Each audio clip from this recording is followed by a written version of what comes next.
There are only 2 remaining teams with perfect and unblemished records here at the 2025 ISC World Tournament. Tonight, they meet for a berth in tomorrow's championship final as the reigning ISC champion Hill United Chiefs take on the NorthEast Drillers with a huge prize available to the winner of this one. Peter Loubardias alongside Blair Setford. And Blair, an interesting matchup in a number of different ways. These teams have met 4 times during the course of the 2025 season. The most recent meeting came at the USA Major Men's Nationals, with Hill United scoring a bunch late and winning that game by a score of 10-4. As you get a look at their hitting lineup, and it's exactly the same as the lineup they went with last night in their 5-inning, 8-0 triumph over JDT First Energy. But here is probably, for me, the most interesting note. In the 4 meetings this year, the Hill United Chiefs have faced Huemul Mata for 3 2/3 innings. That's it. That's it, and I'll tell you what, Peter, the Huemul Mata that they may have seen earlier in the season is not the Huemul Mata that is out on the board doing his warm-up pitches right now. To a lot of observers around the park, he looks a lot like Huemul Mata of 2022, and we know what happened that year. He pitched his team to an ISC World title, was the top pitcher. So far, Huemul in this event, coming off a outstanding 4-2 triumph, a complete game 7-inning effort against the Bear Creek Gremlins last night in a winner's bracket semifinal.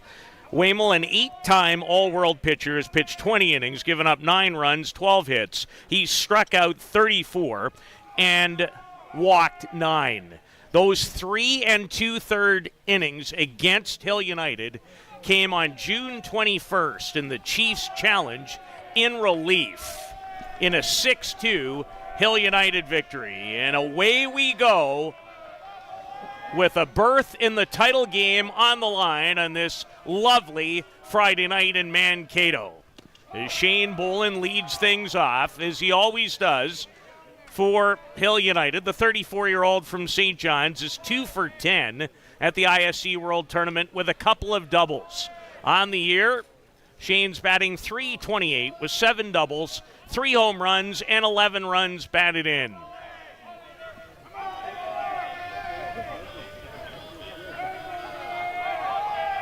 As Mata looks in, and catcher Juan Zara for the sign, and delivers high off of Zara's glove to even the count. Hill United with 9-0 victories over the Junkyard Dogs and the Lacey A's. They downed the Kegel Black Knights 7-0, and then the 8-0 victory over the JDT First Energy squad in a game where they exploded for 6 in inning number 5. So their last 2 outings look lopsided on the scoreboard. Doesn't tell the whole story, Blair. No, anything but, particularly the Fargo game. The Knights leaving 10 guys aboard, and JDT in that game last night. Really, Peter, again, until they weren't. Boland, and that is foul of Gonzalo Masmu. Schiller's the shortstop. Zach Shaw, who's had a great tournament offensively. Thomas Sanoka, of course, the battery of Huemul Mata and Juan Zara. Milheim in right. Teo Migliavaca is in center. And the left fielder is 22-year-old Jordan Solorio. The ball and 2 strikes to Shane Boland. And on one hop, an easy play for Huemul Mata to open the game.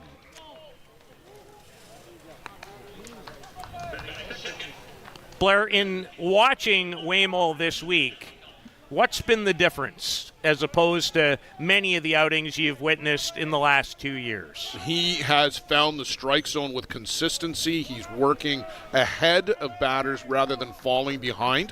I think the biggest thing, Peter, he's found his mechanics. We talked about how, as the pitching coach at Virginia Tech, he does a lot of arm throwing, not using the legs. It's taken him all season to get the legs in rhythm.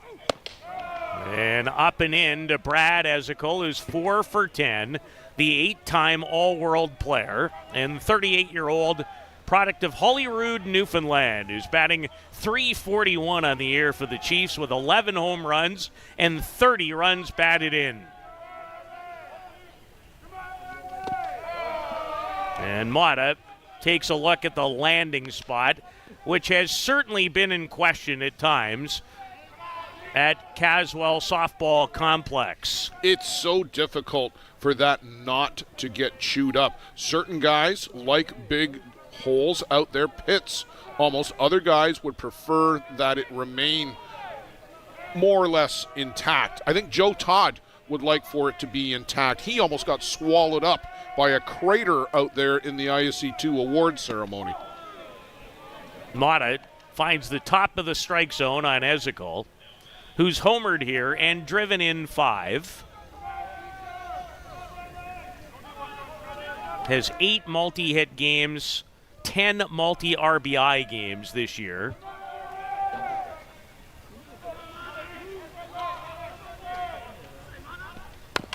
Change up, and there is Ezekiel's first hit of this particular night as he sends it through the hole into left field.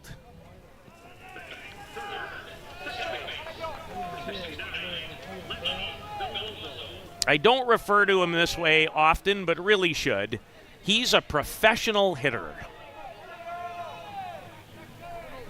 It's just his approach, the way that he studies pitchers. He doesn't get cheated in terms of chasing the pitcher's best pitch. Lenny Villavazzo in the number 3 spot. As Mata throwing with good velocity but missed up. Ezekiel asking for time as he sweeps some dirt out of the running path. Villavazo 4 for 8 at this ISC World Tournament with a double and 2 runs batted in. And strike 1 on the inside portion of the plate. We'll get to our umpires shortly. Looks like Scott McLaren from here down at first base.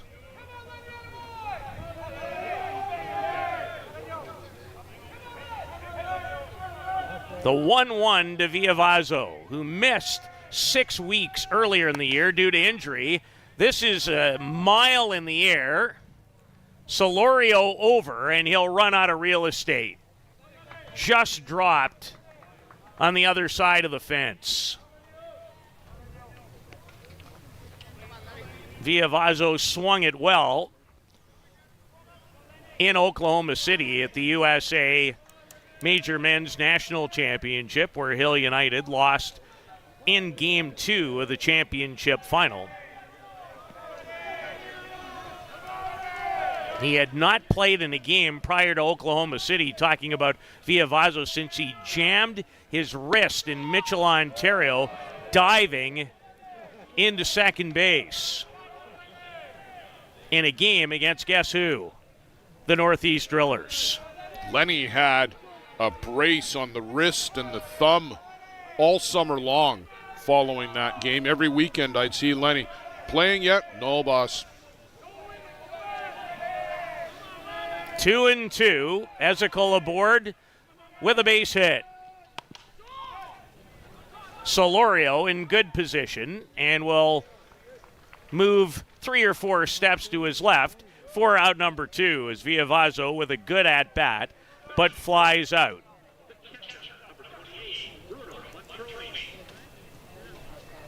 And when facing pitchers like Huemul Mata and Marco Diaz, making them work and go deep into counts can pay big dividends as the games go along. Although you'd never know it, Huemul Mata pitched 177 pitches in a game earlier this week, or 143. I think it was Roman Godoy who had the 177 in that game. As Bruno Matroni, the 39-year-old, who caught this gentleman many a time when they were combining for Argentina's national team. Bruno has stepped away from that program in the last couple of years. Did not participate at the recently completed World Cup. The guy right behind him is the new starting catcher in Juan Zara. Juan apprenticed for a number of years under Bruno. Sadly, Bruno's last World Cup with Argentina was rather injury-filled down in Auckland, too, in 2022. He'll always remember 2019, though, for that championship and the welcome home that they got, too. What a party in Paraná. Matroni fouls the inside pitch away. Bruno, who will turn 40 on the 16th of December, batting .310 on the year. He's homered 4 times and driven in 17. Here in Mankato, 2 for 10, a double, a home run. That came in Game 2 for the Chiefs against the Lacey A's. And he did double and drive in a key run, Blair, last night early in the game. It was the only run that they would need. That one down the right field line. Schiller shows good hands to get the force. So Ezekiel a hit, but that's it. And the Drillers, who have swung it very well all week long, will get their first crack. We'll take a look at their batting lineup when we return to the winner's bracket final of the 2025 ISC World Tournament.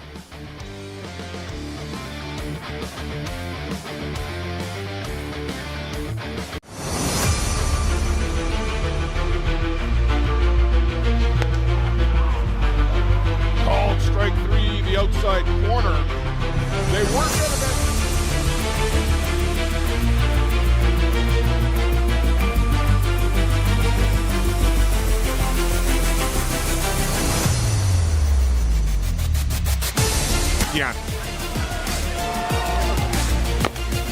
high in the air. Viavazo comes to get it, and the Chiefs are back to the top of the mountain. The gloves fly. The celebration is underway.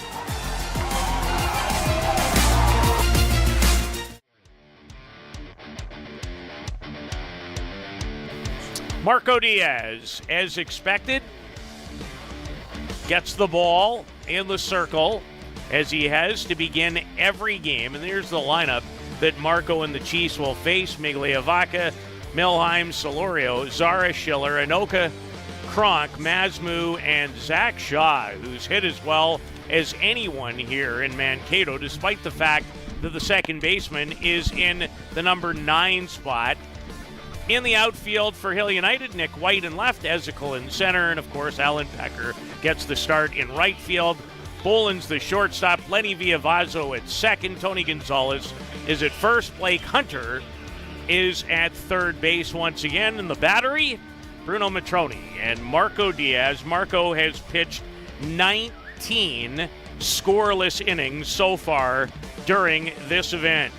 Peter, the Blue Crew for the winter bracket final tonight. Behind the plate, Glenn Brown from Oak Harbor, Washington State. Steve Gallagher, Cobourg, Ontario, is over at first. And you were right about Scott McLaren down on third from Penticton, British Columbia. Teo Migliavaca in his usual leadoff spot. And Diaz misses in with his first pitch.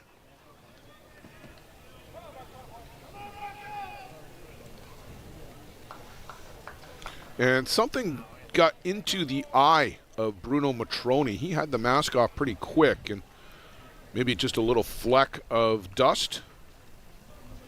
Marco, 19 innings, no runs here in Mankato, given up 8 hits, struck out 45, and walked 7, threw a 5-inning no-hitter last night with 12 strikeouts and a couple of walks in the 8-0 triumph over JDT First Energy. And Diaz has certainly thrown with great velocity all week. We've seen him even once at 88 on the radar. Peter, there was a social media post that Luciano put out today. Said it hit 90.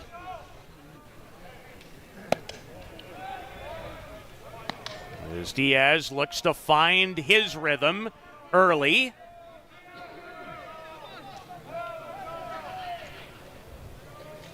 Pitched Hill United to the title 1 year ago in Surrey, British Columbia.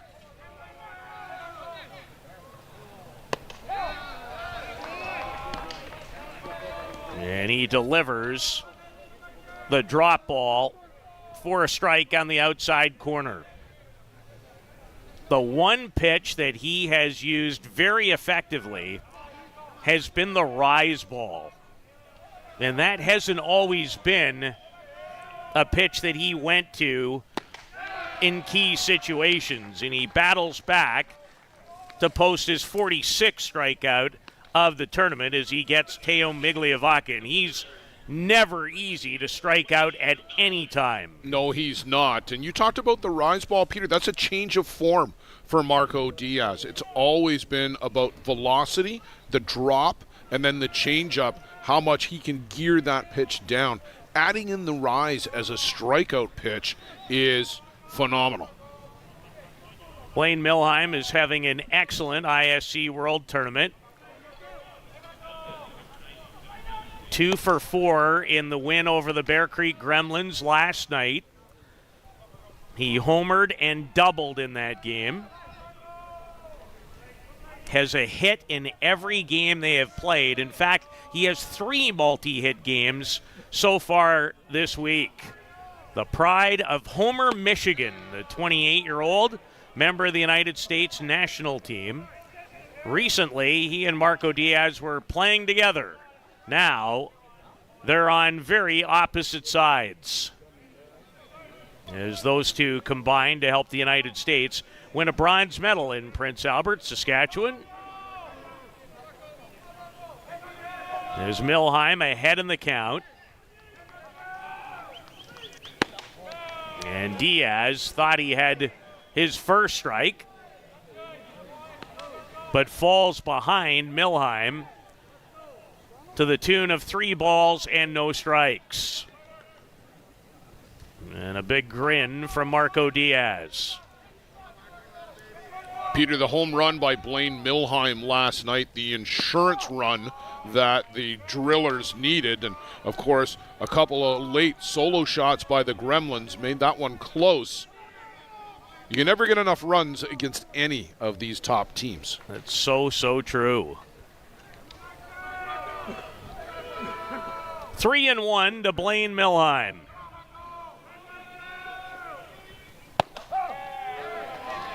And Diaz comes back with a couple of strikes. This one, much to the chagrin of Milheim, who was 6 for 21 for the United States at that World Cup.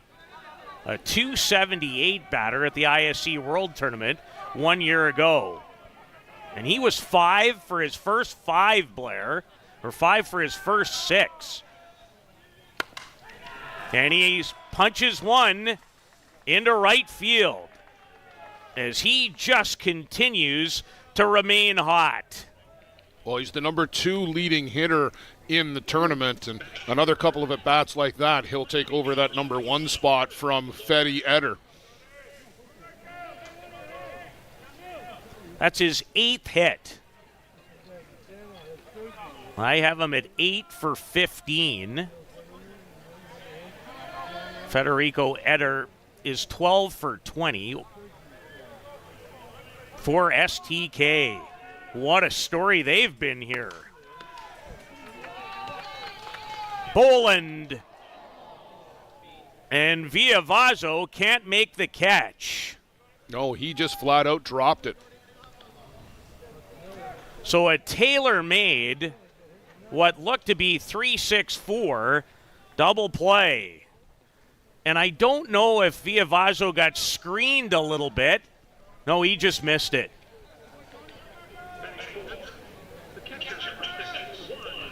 So Solorio on now with 2 outs. Milheim was forced at shortstop. Just that little delay, though, Blair, by Milheim seemed to throw the timing off.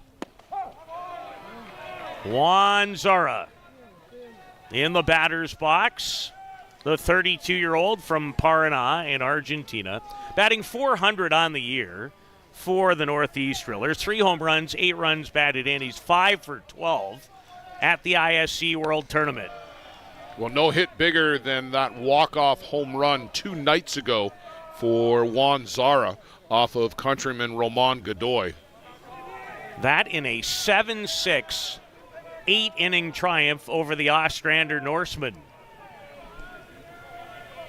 2 out, ball and a strike to Zara, and the pitch from Marco Diaz, a drop, misses outside. And Peter, I just want to correct on the umpires. I went with the list we were given this morning. That is Scott McLaren from Penticton, BC, over at first. Ed Otterman has subbed in. Eddie, of course, from Kitchener, Ontario, at third.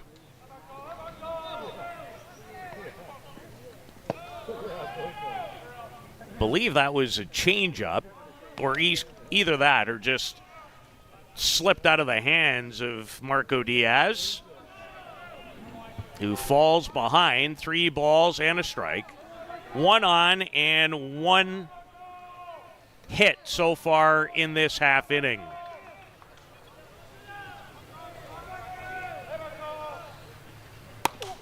Zara,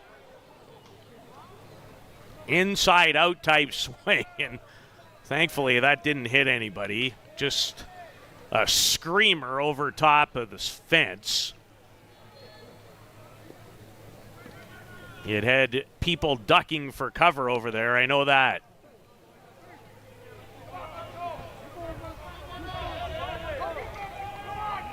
Full count to Juan Zara,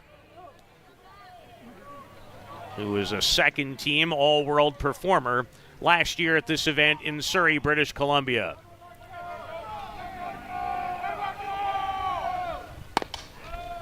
And fouls that away to the right side as well.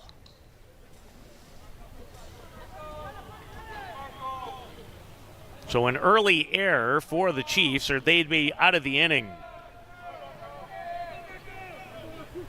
And for the most part, they've played fairly flawlessly through their first 4 wins.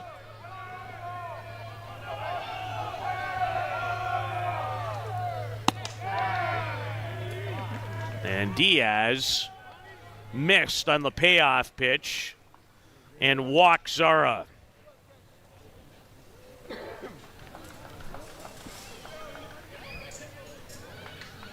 And with 2 out, the mandatory runner as Milheim goes back in to run. And Cam Schiller, the 35-year-old from Prescott, Arizona, is the batter. He's 6 for 12 here in Mankato, 2 doubles, a home run, and 5 runs batted in. All 5 of those runs batted in came in their opening win over the Masonry Sting. And he was behind the Diaz rise ball for a strike. Peter, that 500 average has him number 3 overall in the league table for the tournament. And I think a lot of those numbers, Blair, were going into today. And that is certainly changed in certain cases. As Diaz with an outside drop ball. That was a pitch a couple of games ago. You mentioned the Kego Black Knights stranding 10 runners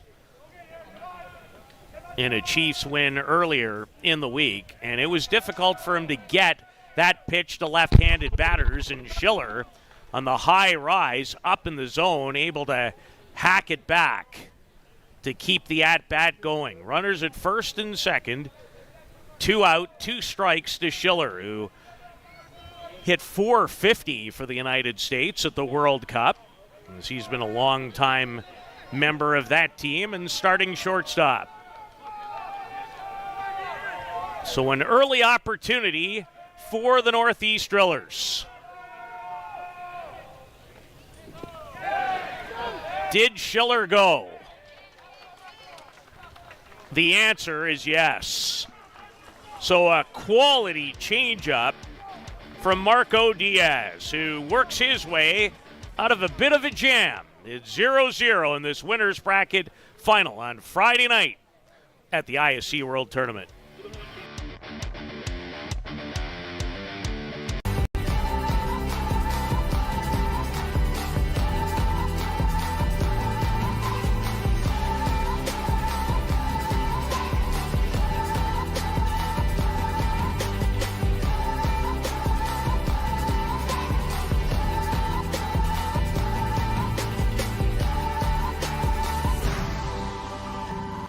Dreamcatcher, inch by inch, we'll fight to make the lives of First Nations people in this community, this province, and on this continent better.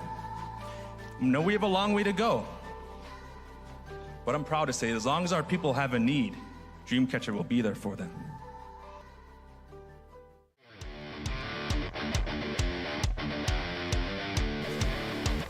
A threat for the Drillers, but Marco Diaz able to work his way out of it with a key strikeout of Cam Schiller, with runners at first and second as Huemul Mata back to toe the rubber.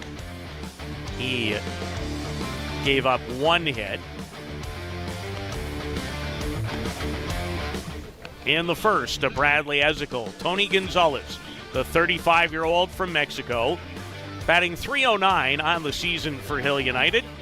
25 for 81. He's doubled 6 times. He's gone deep, including twice here at the ISC World Tournament, and he's cashed in 22 runs. 1 for 3 last night in the win over JDT First Energy. 5 for 12 overall in Mankato. Gonzalez punches it, and an easy play for Solorio. Looked like Mata took something off that rise, and Gonzalez, not the full swing, but still able to muscle it into mid-left for out number 1. Blake Hunter, the batter.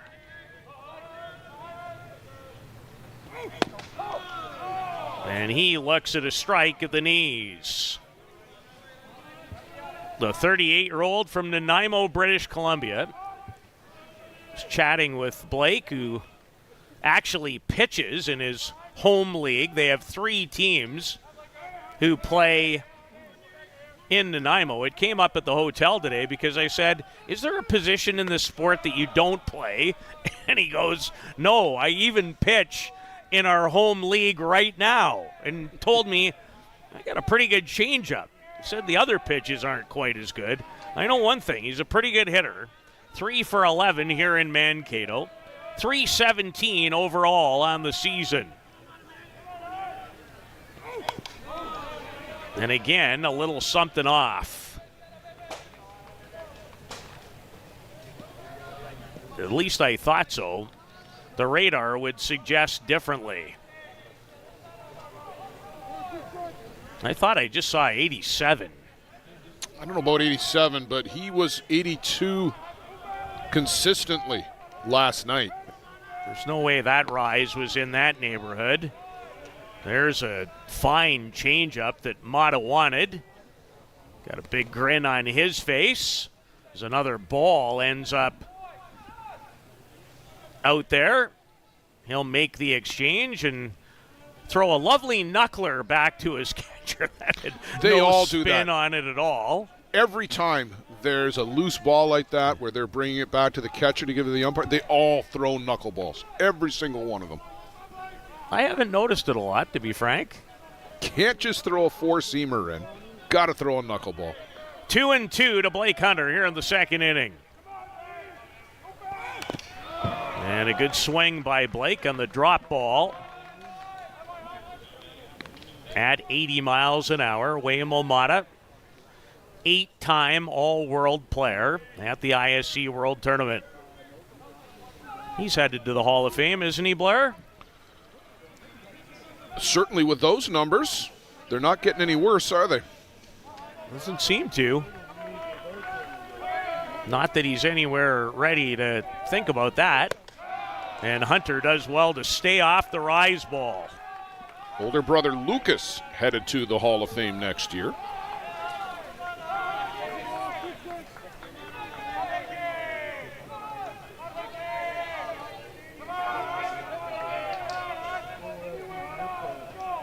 Blake was 1 for 3 in the game last night against JDT. Homered earlier in the tournament against the Lacey A's, and Blake very unhappy and have to be careful in these kind of situations. Although to the umpires' credit, they understand the meaning of games like this, and I find generally will put up with a little extra sometimes as Mata records his first strikeout of the night and his 35th of the tournament. Now facing fellow countryman Alan Pecker, the 27-year-old right fielder who had a throw for the ages to home plate. It didn't even register an out. That's part of the interesting story. It just kept the runner where he was, but it marveled every single person here. Literally. Allen's hitting .324 on the year, 3 doubles, 4 triples, 6 home runs, 21 runs batted in. 3 for 11, all of them extra base hits in Mankato. Can lay down a bunt, but that one got away from him. Punched it right to Thomas Sanoka. A quick 1-2-3. Go the Chiefs in the top of the second. We are looking for the game's first run in this all-important winners bracket final at the 2025 ISC World Tournament, and the best place to watch softball anywhere, Softball Premier TV. Welcome to Mont Hill Golf and Country Club. With our beautiful 27-hole golf course open to the public, we work tirelessly to ensure your time with us is second to none. Well, here you'll be able to enjoy an incredible dining experience at our very own Big Pete's Steakhouse. Play some of the best courses in the world with our state-of-the-art golf simulators. Upgrade your gear with the top brands at our pro shop, or host a stunning wedding, event, or conference inside one of our beautiful ballrooms. Learn all this and more at monthill.ca. We can't wait to see you soon.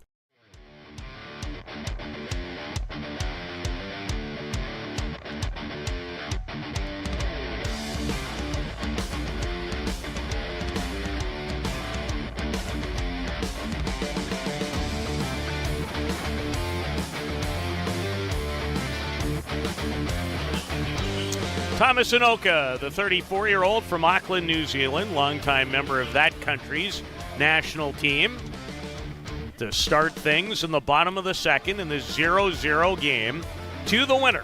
A direct berth into tomorrow's title game, slated right now for 5:30. I'm going to guess it starts a little later. Diaz with a first pitch strike. An error forced him to work out of a little more trouble than he would have liked in inning number one, but was able to battle his way out with a huge strikeout on Cam Schiller. Pulled the string on a changeup. Anoka is batting .500. He's 4 for 8 here in Mankato. He's doubled, homered, and one of the run batted in leaders. I have him at 9. He had 5 in their first game against the Masonry Sting. The Drillers have scored plenty of runs. They were averaging 12 through the first 2 games. That's come down a little bit over the last 2. Peter, Thomas Anoka is not quite as exaggerated as Brad Ezeko, but certainly with the bat held very high over the head as well. Just not as much of a waggle, but you're right. Bradley basically points it right down at the pitcher. Right at the pitcher, yep. 2-2 to Anoka. The longtime member of New Zealand's national team had just 3 hits for the Bear Creek Express at last year's ISC World Tournament. Now he's a NorthEast Driller, a 2-time All-World player in 2016 and 2021. Tommy got engaged in our off-season back at home in New Zealand. Became an uncle as well.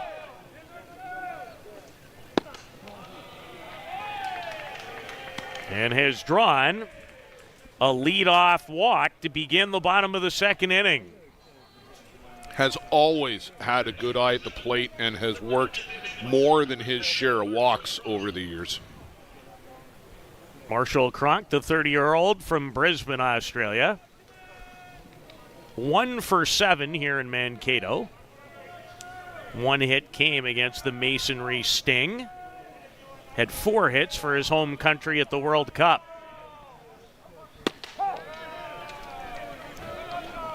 There's Marco Diaz, a drop that registers 86. Marshall's been dropping in the order too, Peter. He came into the tournament batting 6th. Normally he's in the 4, maybe at worst the 5 spot, but scuffling here a little bit, as you just said. In a shortened season, he's batting .213.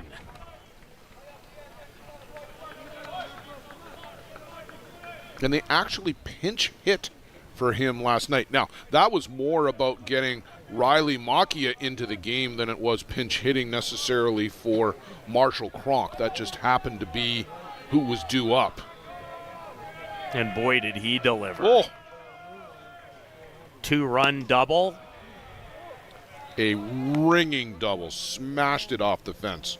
And it turned a 1-0 game into a 3-0 game in the late stages. Blaine Milheim would add a solo home run in the 7th before the Gremlins delivered 2 solo shots in the 7th to make it very interesting.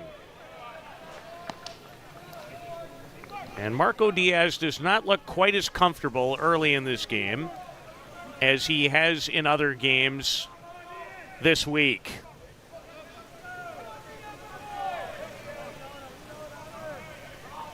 So he wipes the brow, the lean back, and the delivery.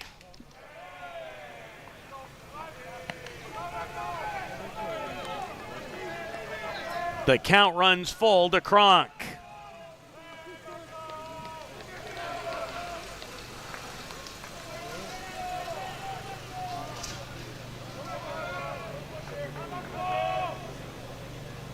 Marco shakes off Matroni a couple of times. On the ground, Bolin Viavazo for 2. First go-round wasn't executed as well as the Chiefs would have liked. That one helps you out in a hurry. 6-4-3, and there's 2 away. Nothing like a double play to clear the bases. As Bolin went down to get it, Viavazo, good turn, and Marshall was out by about 4 steps as the bag has come dislodged. Now that happened during the previous game as well, and it's just got to get reset on that magnetic peg. And of course, Shane Bolin's in the middle of helping. He would help anyone in any situation. That's just who he is. I remember last year, player was hurt. I think it was in a game involving the JB Bombers. I think it was Cesar Rodriguez, if I remember right. And he came right out of the dugout immediately. Yeah, both he and the Chiefs trainer, Craig Lyons. And Shane obviously has some EMT type training as a police officer.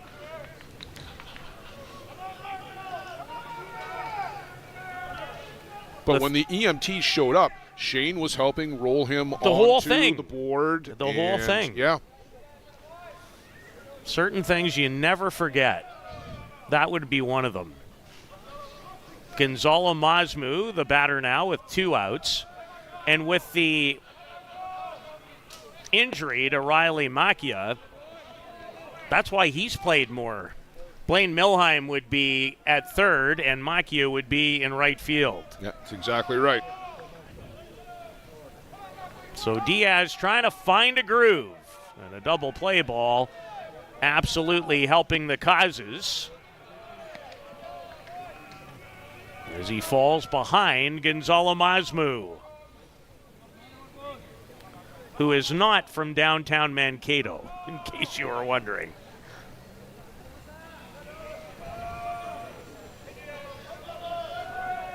Bats with a hand separated. And Diaz, an inside strike to number 66, who's batting .324 on the year for the NorthEast Drillers. 3 doubles, a triple. 2 for 10 here at the ISC World Tournament. 0 for 3 in the game last night versus the Bear Creek Gremlins, whose tournament came to an end earlier today. Blair, did you mention 14 Final Fours in a row for the Gremlins prior to today? That was the streak that they were on, and it goes back to the Chicago, New York Gremlins, and even prior to that. It's quite something when you think of it, that level of consistency. It's an incredible streak, beyond. But they lost to the Bear Creek Express, Ty Sebastian, a 3-hit shutout. They're one of the 4 teams left in the hunt. These 2 teams battling for a berth in tomorrow's title game and looking for the game's first run on this Friday night in Minnesota.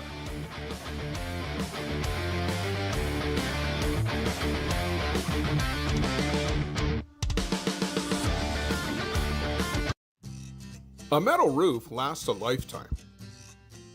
thousands trust Metal Roof Outlet to install stylish, stone-coated metal roofing that looks just like traditional shingles. Make a smart and worthwhile investment for your home with Metal Roof Outlet. Contact us through metalroofoutlet.com to get a quote for a roof replacement anywhere in Southern Ontario. Because when you trust Metal Roof Outlet with your roof replacement, it may be the last time you ever replace your roof.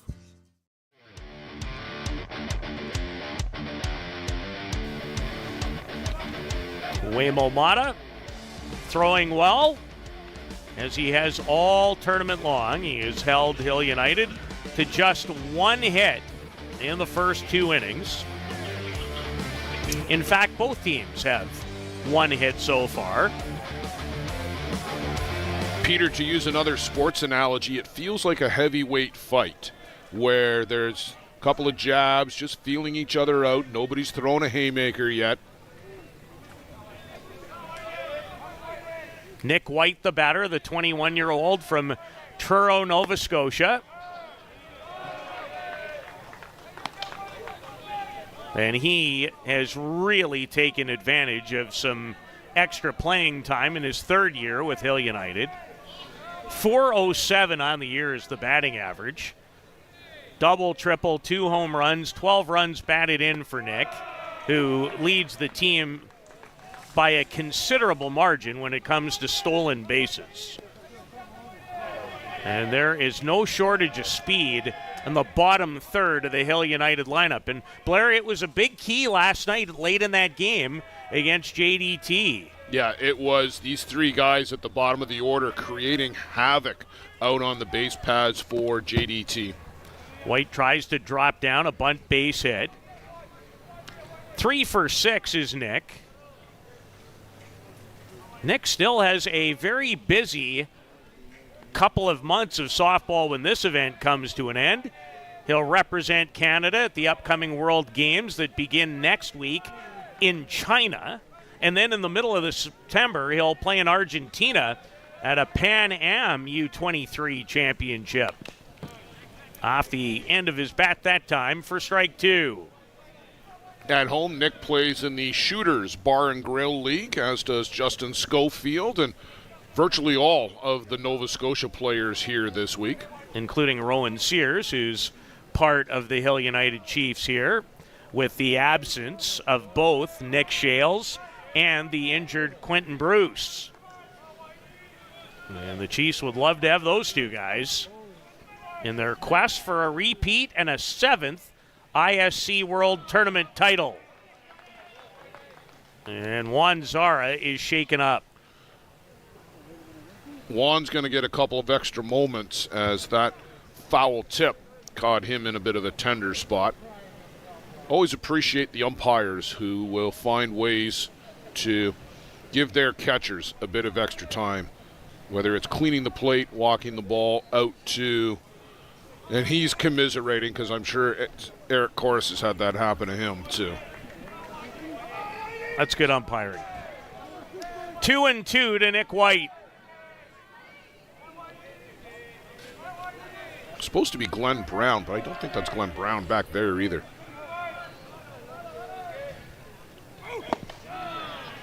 Mata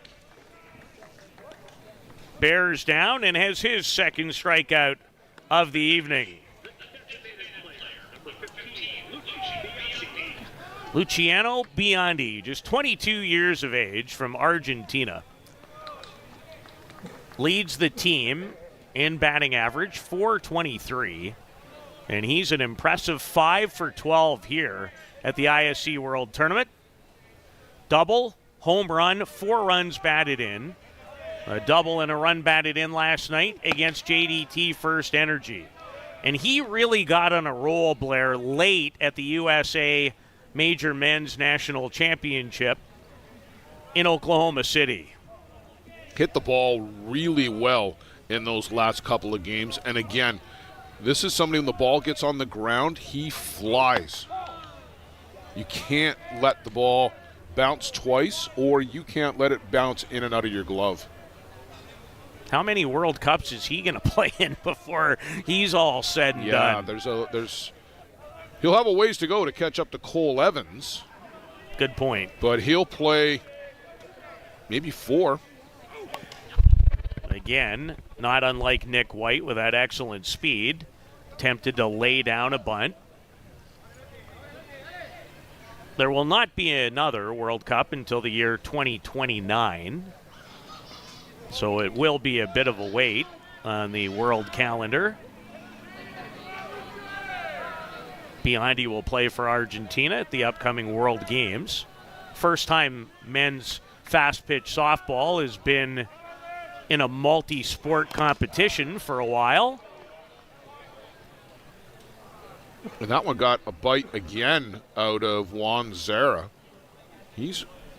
Boy, this is a rough go for him. Yeah, he's bent down right at the edge of the screen there. Both Shane Boland and Bradley Ezekiel coming over. And it takes a lot for him, too. Those guys behind home plate are tough customers. Oh, he's a tough guy. And nobody cleans a camera better when it's raining. He will forever wear that badge of honor. For me, he will. Hope he's okay. It's the second time in this half inning alone he's been shaken up. Gets a nice round of applause from a pretty good crowd. I wouldn't say it's the biggest crowd that we've had this week in this time slot, but it's a good one. It's a good one indeed. Lots of lawn chairs past the bleachers and past the dugouts along the outfield fence. Almost a perfect evening weather-wise. Ball and 2 strikes. And Huemul Mata in fine form is back-to-back strikeouts as he has now retired the last 6 straight batters he has faced. This is not the same pitcher I've been watching for the last 2 years. No, not at all.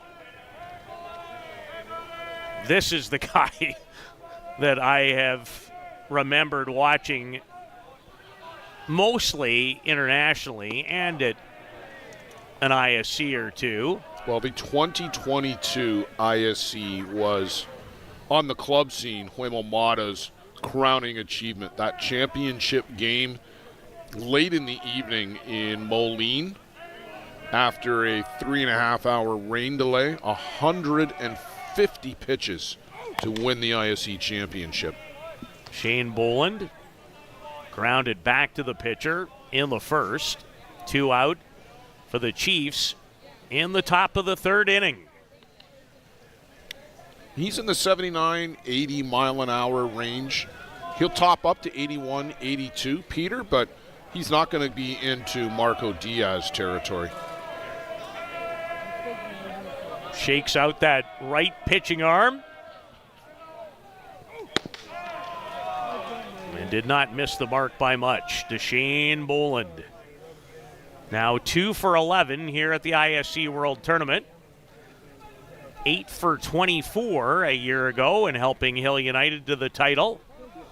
And a 3-time All-World player is the longtime Hill United Chief and shortstop with Canada's national team.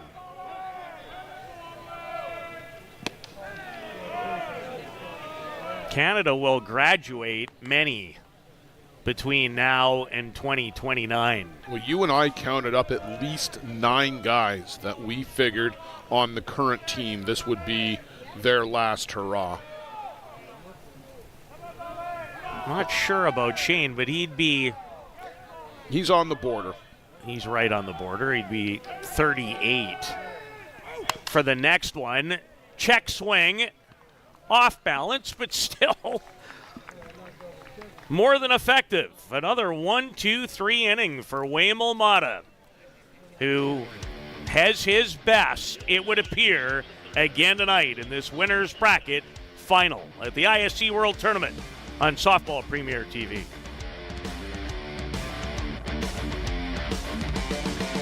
How confident are you in your organization's security posture? If your answer isn't 100%, you're not alone. Most organizations aren't doing enough to protect their data, and they know it. With Armitage technology, you can stop worrying about IT security issues so you can focus on moving your business forward. Our experienced staff monitor and maintain your IT infrastructure to keep your business running. Visit us at armitagetech.com and make your technology work for your business.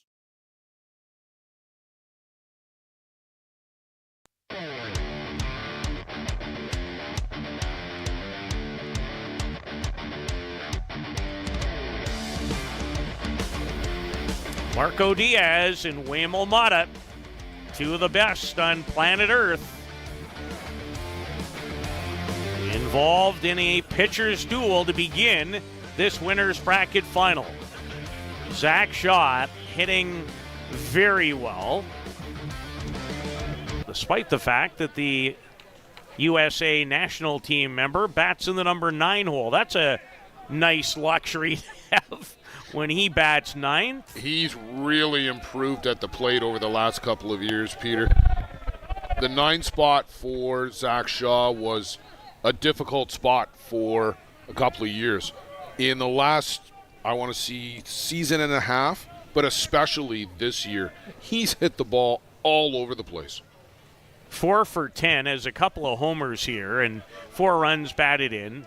Overall for the Drillers this season, he leads them in batting average at .432. Both of those home runs came against Ostrander in that late game the other night, and it's a shame that that was not played in front of more people. It was a phenomenal game. And Diaz finds the outer portion. 2 balls and a strike to Zach Shaw. The only time he struggled this season to hit the ball was at the World Cup, Blair. Didn't have a hit.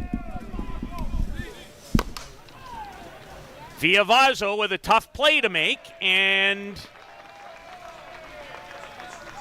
strong throwing arm to get Zach Shaw for out number 1.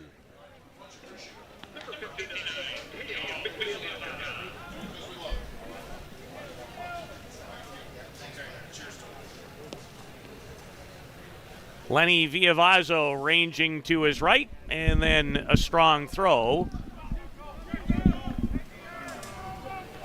to get Zach Shaw. Teo Migliavaca, such a threat, can take you out of the yard. We saw last night him lay down a great bunt base hit, and had it not been for a spectacular play by Cole Evans to start the game, he would have had 2 hits. One would have been a slap hit, and the other was flat out great bunt. He's such a threat. For me, he's in that top 10 list of the best hitters in the world. And for that reason, Peter, because he can be a power threat, because he can knock the ball 8 feet and beat it out. 4 for 12. Struck out versus Marco Diaz in the first.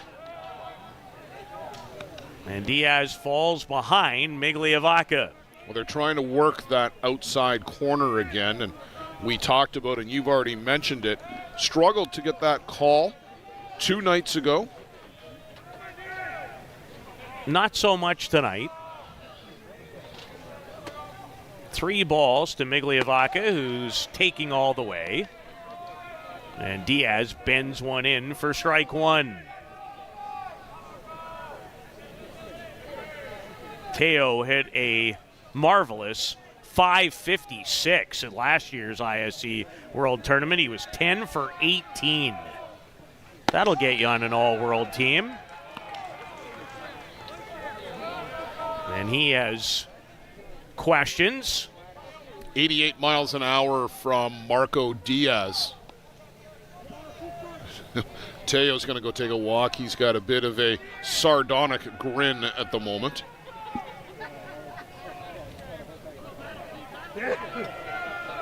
So Diaz comes back with a couple of strikes.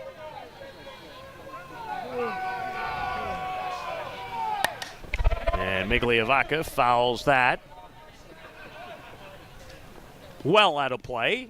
I think it ended up on diamond 1, which is currently vacant outside of a couple of people I see playing catch in the outfield. Well, we wanted to give as much feature attraction as we could. I'm sure when Rich Haldane was putting the schedule together, he looked at this, obviously, as the marquee attraction of the night. The Legends program has mostly wrapped up their playoff games. One more on the go still, says Joe Todd, practicing his semaphore.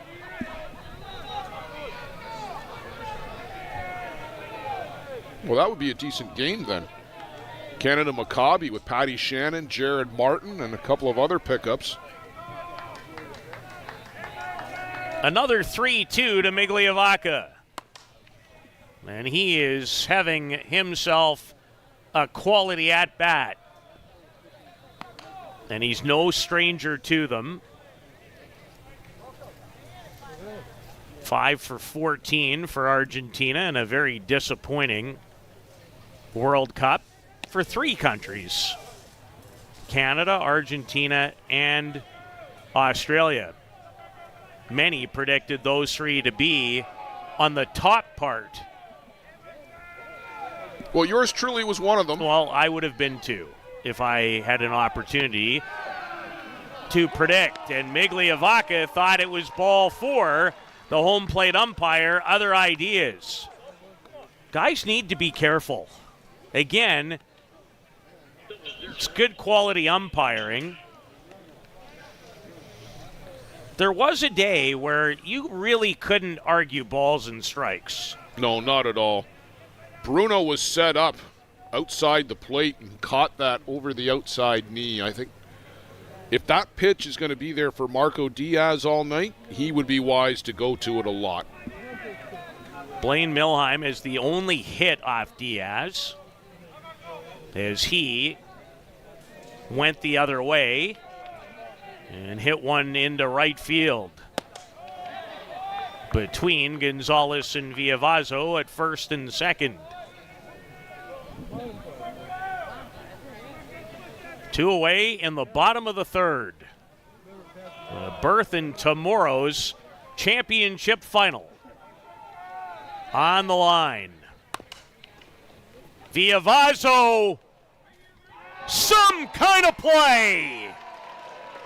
My goodness, what a defensive effort by the Chiefs second baseman. He may have hurt himself a little bit in making it happen. All the way over behind the bag, the jump throw, and don't underestimate the dig out here by Tony Gonzalez. Sensational defense to rob Blaine Milheim of a hit. 0-0 through 3 here in Mankato.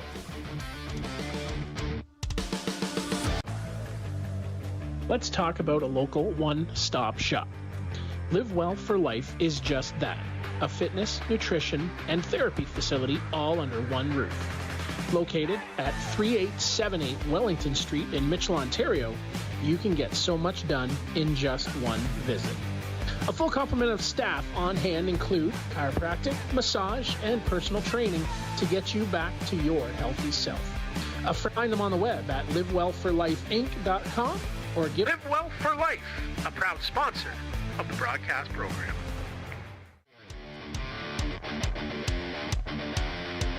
You never know when a defensive play could turn a game.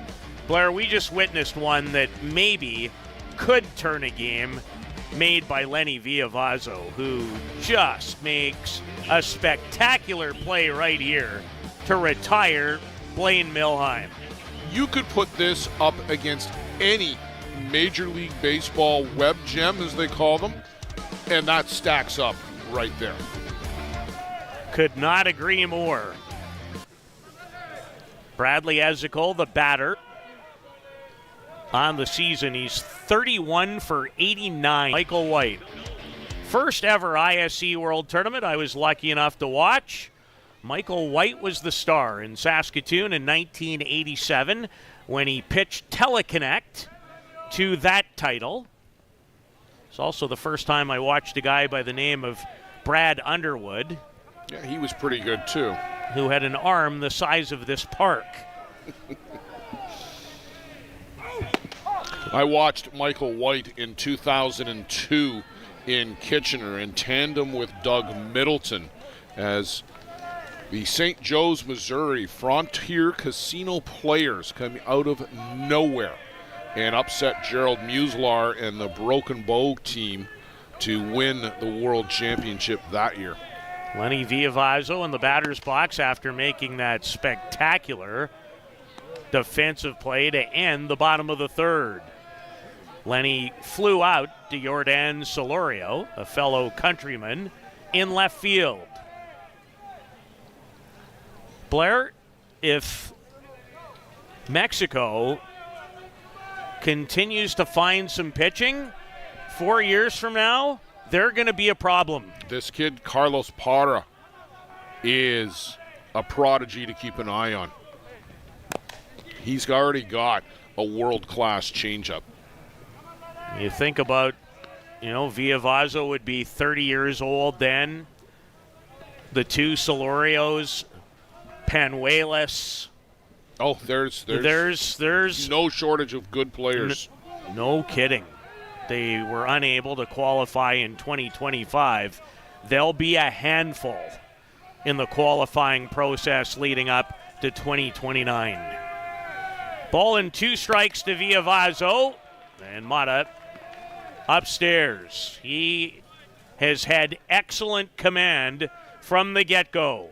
I'm not sure how old he is, although he just had a birthday here this week. Alan Salgado here with the Bear Creek Express. He hits the ball a ton for Mexico. Popped in the air. No trouble for Cam Schiller here, I wouldn't think, and it isn't. And Mata continues to roll right along. And this is a team that on the year, in regards to Hill United, as a team collective batting average player, entering this game of .340. Never a doubt that this Chiefs team would score runs. Matching them blow for blow this week has been the Drillers. I don't know about all season long, but the Drillers here this week have looked mighty impressive at the plate. Hill United, in watching just about every one of their games, with the exception of the tournament that they won in Kitchener late in June, they've had some interesting ups and downs in the hitting department. Even at Oklahoma City, it didn't start well in that category, and then they got hot in a game against this team on Championship Sunday of that event. That loser bracket final between these two teams was almost like it was 2 games in one. It was. I watched and listened to you do that game, did a great job as you always do, but I thought at one point the Drillers were going to take that one. Well, it had that feel. It really did. I felt exactly the same way upstairs in the booth. Hill trailed that game 4-3 going to the bottom of the 5th, and then they took off. Alan Pecker had a lot to do with it. And Huemul Mata is cruising. He's retired 10 Hill United batters in a row. 0-0 in this winner's bracket final here in Mankato. Peligro Sports provides the essentials needed to give your team an edge on the field. Our brand is rooted in creating a unique experience tailored to the specific needs of your team to ensure your performance is at the best level to execute plays. At Peligro Sports, we rally behind our athletes and understand their fight to take their game to a dangerous level. Visit our store at 2200 Amsterdam Avenue in New York City or see us online at peligrosportsnyc.com. Thanks to Jose and Peligro Sports for their support of the broadcast program.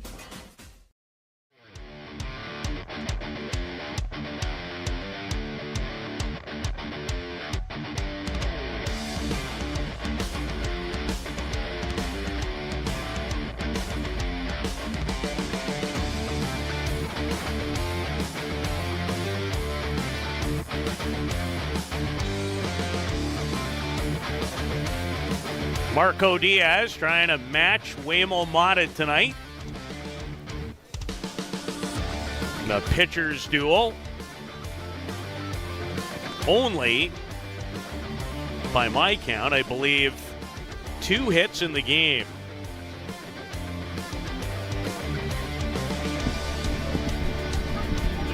Jordan Solorio, one of those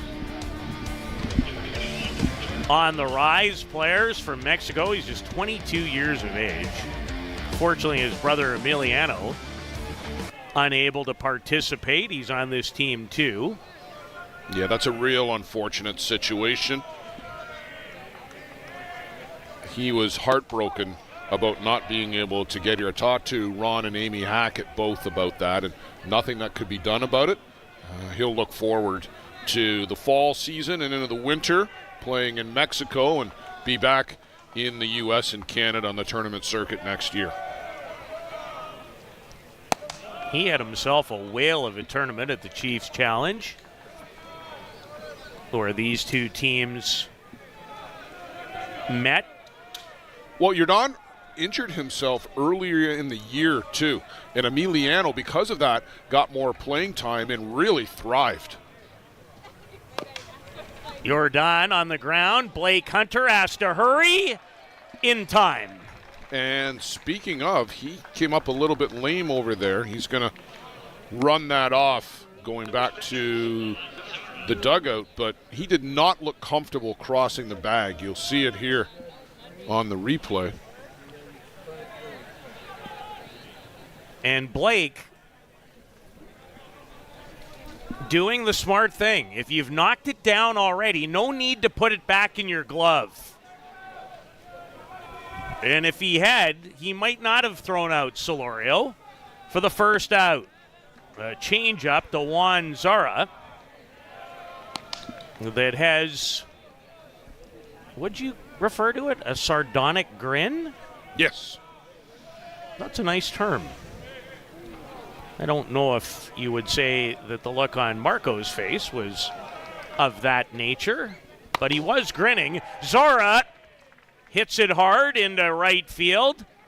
Just for a second, I thought it might go towards the gap, but Alan Pecker, who runs as well as anybody and tracks balls so effectively, able to cut it off, as Zara has just the second hit of the game for the Drillers. Yeah, got all of it, inside-out swing right over the head of Villavazo, and absolutely credit to Alan Pecker for cutting that off. I thought the exact same thing, Peter, that was going to get to the gap. Second time around in the order for both these teams now. And that was a sharp single. That's the best hit ball of the night in this game. Yeah, without a doubt. So 1 out and 1 on for the Drillers.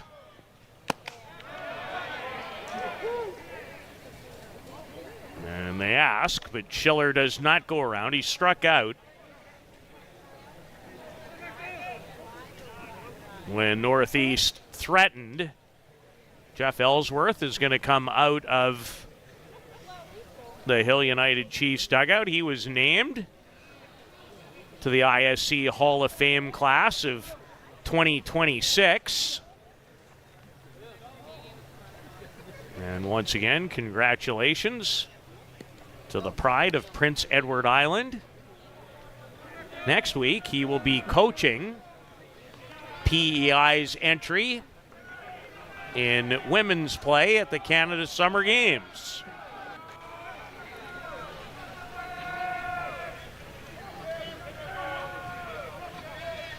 or that event starts a week from tomorrow on the 10th. That's when they play their first game in St. John's, Newfoundland.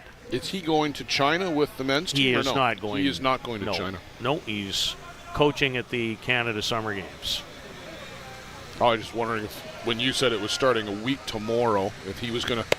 It wouldn't surprise me if Jeff would somehow try to squeeze in both. That's very true.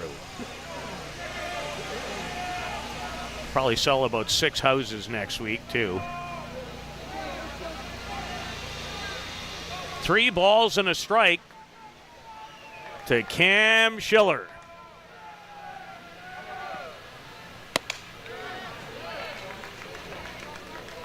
Bruno set up outside. That pitch very much towards the inside portion, but a strike.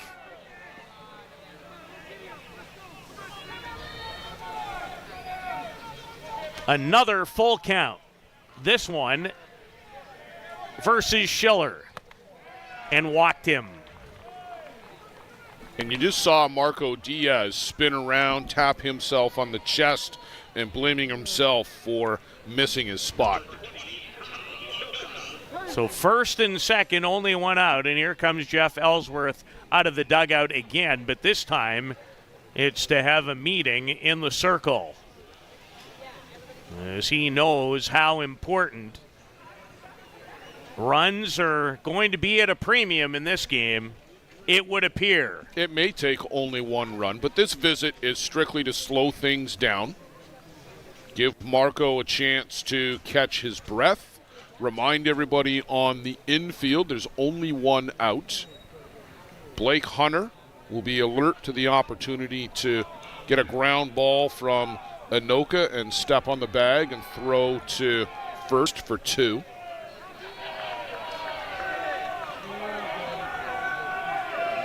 So another opportunity for the Drillers to strike first. And it gets away from Matroni. Cam Schiller hesitated for a second. Yeah, he got hung up. I don't think he was sure where the ball was. Tom Anoka was waving everybody over. And now the infield in for Anoka. Tough time for that pitch.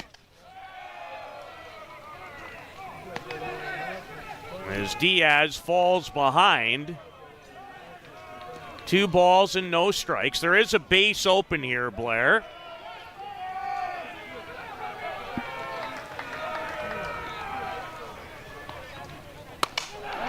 Hit hard, a base hit, and it's going to score the game's first run. Just in front of Bradley Ezekiel, who couldn't quite get to it. And that's the first run Hill United has given up at the ISC World Tournament. Well, we're here on Friday. A solid base hit from the bat of Thomas Anoka. Brad Ezekiel came in on it and realized he wasn't going to get to it and made a really good play to trap it, keep it in front of him. Peter, that could easily have kicked off the glove and been disastrous. Or fortuitous, depending on your point of view. So it has taken 5 games for Hill United to give up a run in Mankato. And the Drillers have a 1-0 lead, and there's still runners at the corners for Marshall Cronk with 1 out.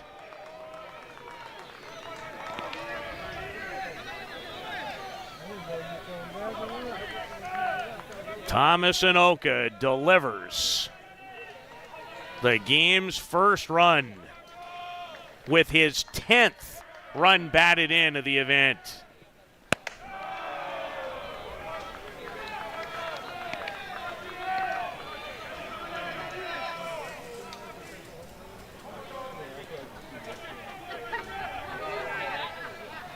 Two balls and a strike to Cronk, who grounded into a 6-4-3 double play his last time up. And that's one of the best rise balls that Marco Diaz has thrown in this game.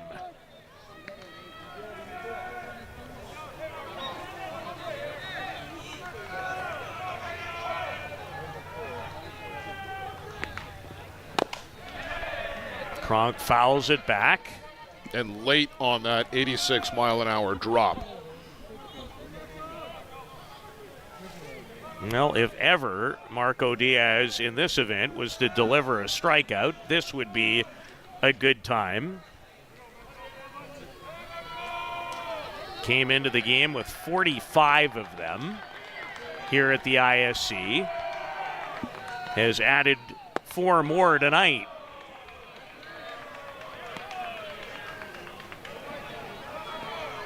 There has been a number of full counts that he has had to deal with in this game.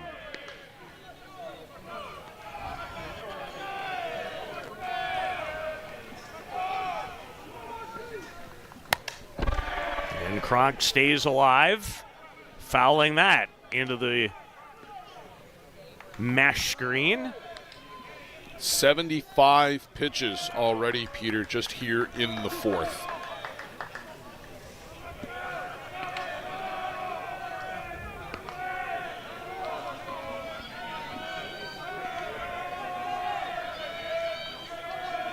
Here's the payoff again. Strike 3.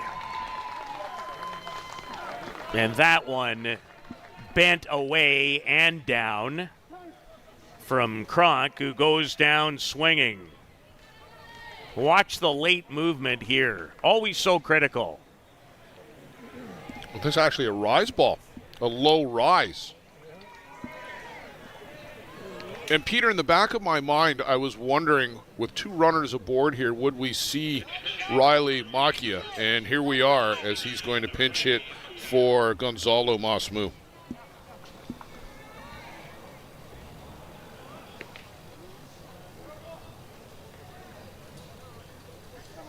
Riley Macchia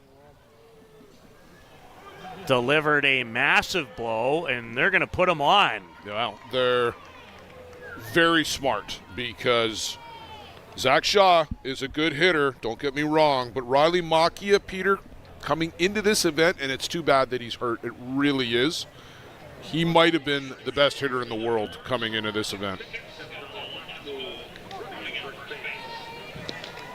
And they'll run for him because he is well under 100%. He hurt himself in a game against Hill United in Oklahoma City, trying to throw a ball back in from deep right field.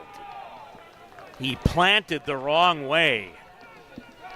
So 2 out, bases are now loaded for Shaw.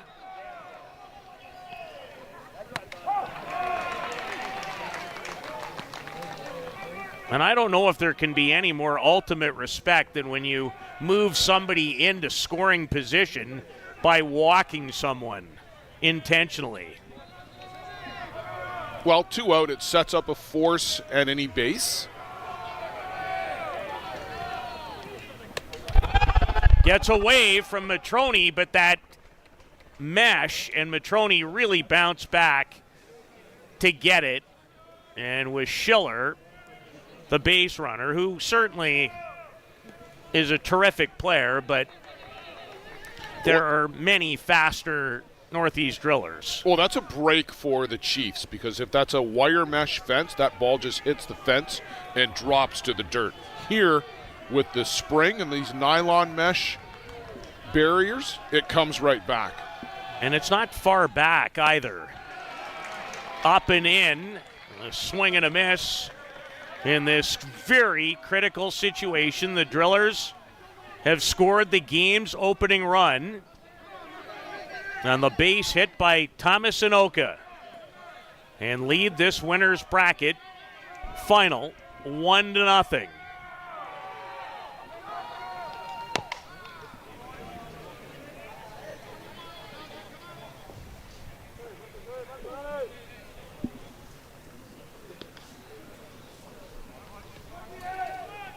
Zach grounded out to Lenny Villavazzo at second base, his first time at home plate in this game.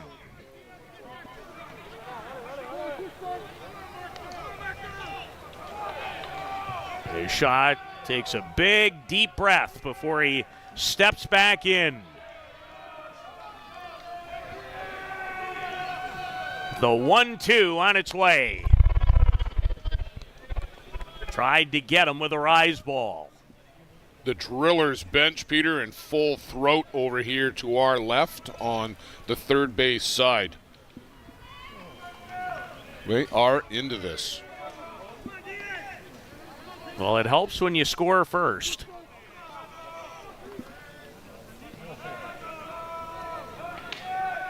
The two teams with perfect 4-0 records.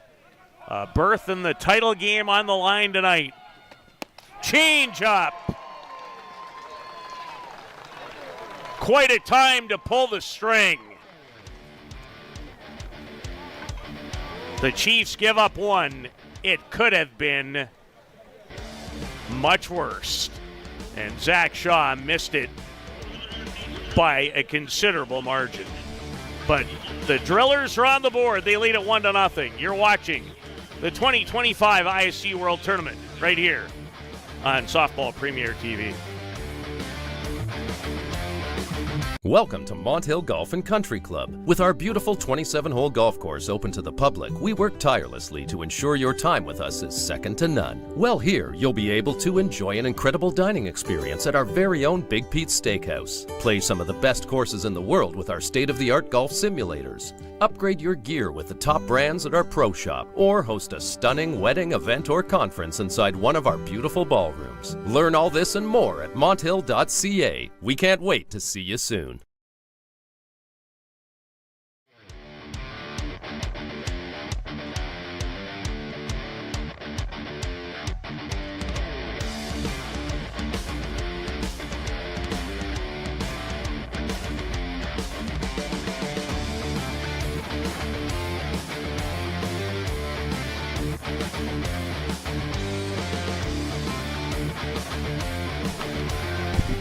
The Northeast Drillers strike first in this winners bracket final. Only 4 teams remain in the hunt for the ISC World Championship. Tomorrow at 9:30, the other 2 still alive.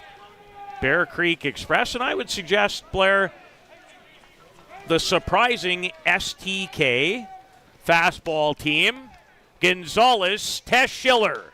And there's a rocket across the diamond for out number 1. Gonzalez hit it hard. That might be as good a contact as any Chief has made off Huemul Mata. Yeah, I would agree that that's as hard a hit ball as they've had tonight. You know, we talked about that streak of 14 years by the Gremlins playing on Championship Saturday. As much as I'm going to miss having the Gremlins out there, I'm thrilled to see a brand new team like STK just in their second year of existence. And Peter, you and I might have a shot at this one. Oh, a little further behind us. I'm glad to see STK making the most of the opportunity that they've got. And don't sleep on that team. That's going to be a real good game between the Express and STK. Would not at all be surprised to see STK sneaking onto the podium. Blake Hunter, the batter, with a strike to him. Change up. Solorio runs it down in foul territory. Boy, that hung up forever. It did, and he went a long way to go get that. And he still looks like something's bothering him.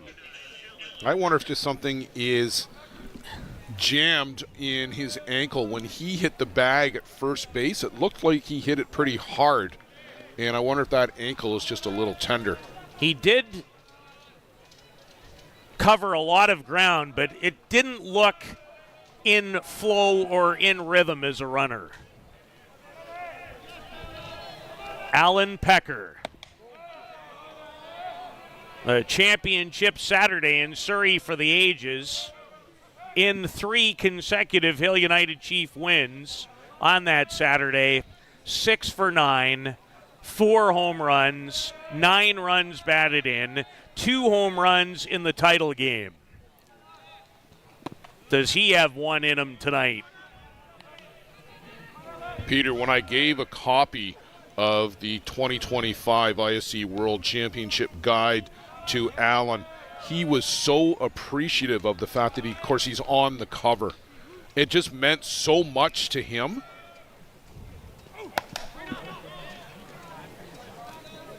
And that one finally came down as Allen removes his helmet, steps back in. Hill United with just one hit off Huemul Mata, who has been at his best here in Mankato. I don't think anyone would argue that point. Change up, down and away. Every single Alan Pecker hit this week has been for extra bases. He has 3 of them. A double and 2 triples. He's yet to go yard. Peter, this is the at-bat that, I mean, everybody in the lineup can hit the ball out on both of these teams, but to me, this might be the key at-bat. And Huemul Mata's roll continues on this Friday night. Another 1-2-3 inning for Mata and the Drillers as they lead the Chiefs heading to the bottom of the 5th. 1-0 here in Mankato.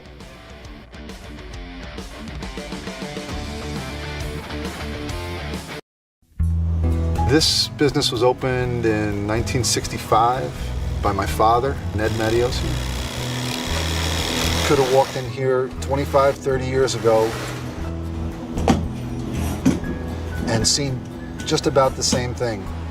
The process of making this suit takes about 6 weeks. It goes through about 12 or 13 hands as it's moved along the line. It's an old-time place. Making stuff from scratch here in the city at a reasonable cost. It's a very personal type of business.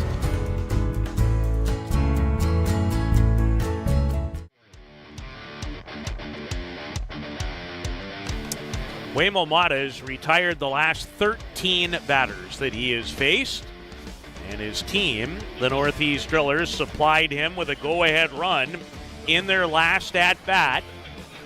The run batted in, the only one of the game, belongs to Thomas and Oka as they find themselves at the top of their order with Teo Migliavaca.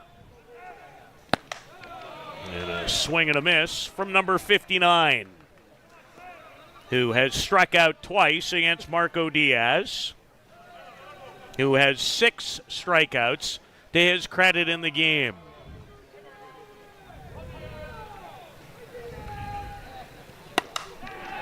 And a base hit into left field as that jumped off the bat in a hurry. And Migliavaca has his first hit of this winner's bracket final. That one was scorched by Teo Migliavaca. His 5th hit of the ISC World Tournament. And that was a no-doubter. In fact, Nick White had to make sure that he played it well so that it wouldn't go by him. That's how hard and quickly it got out into left. Milheim fouls it away. And you can just feel the confidence oozing from the Drillers' dugout. Joe often talks about hitting being contagious. They put a couple together last inning to score the run, and we'll see if that continues here in the 5th. Chiefs were able to get out of a bases-loaded situation after yielding the run. It was Diaz with one of his better drops of the game.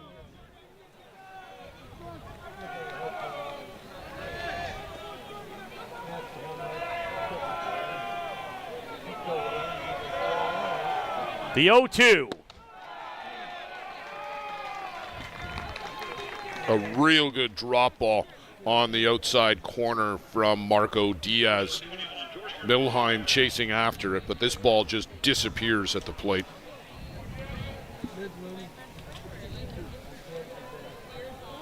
Jordan Solorio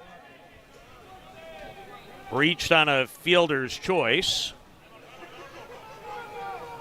when Hill United failed to complete a double play. Ting! That made an interesting noise, and apparently I needed to.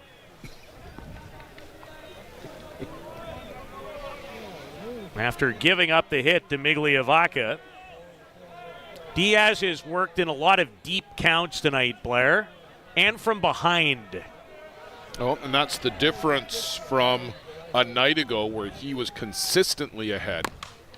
On the ground, could be two, is two. Not much that Teo Migliavaca could do. He's off on the crack of the bat, and the path of the ball just took Lenny Vazzo together, and an easy double play. 1-0. We head to the sixth in this winner's bracket showdown in Mankato, Minnesota.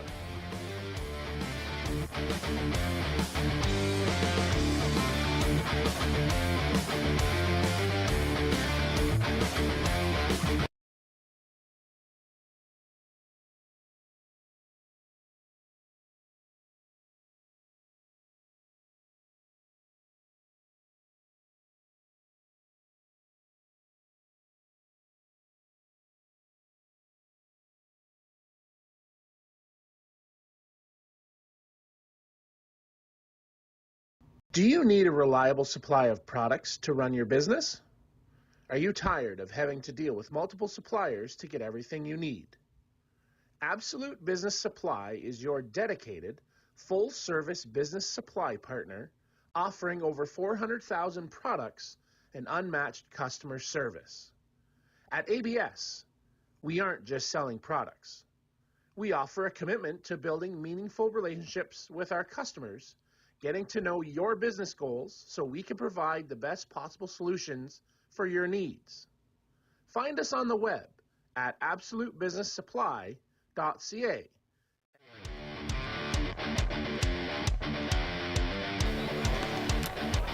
A pinch hitter to begin the sixth for Hill United. Huemul Mata has retired the last 13 that he has faced. Lopez has homered in this event, hit a 2-run shot against the Kegel Black Knights. He's 2 for 7 in the event. On the year, he's batting .364, 4 homers and 16 runs batted in. Peter, this is the guy you need to just run into one here from Huemul Mata. We talked off air about getting him into the game, and this is the perfect spot.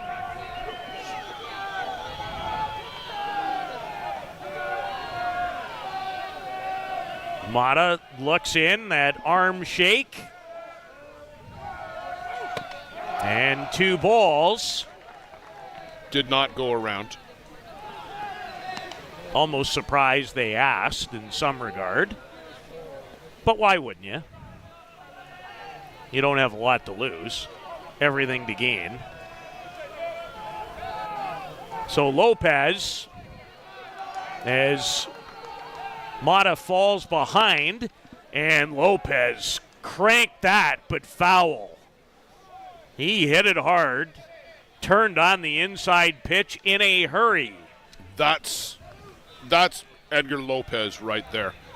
Anything inside, he's going to hit.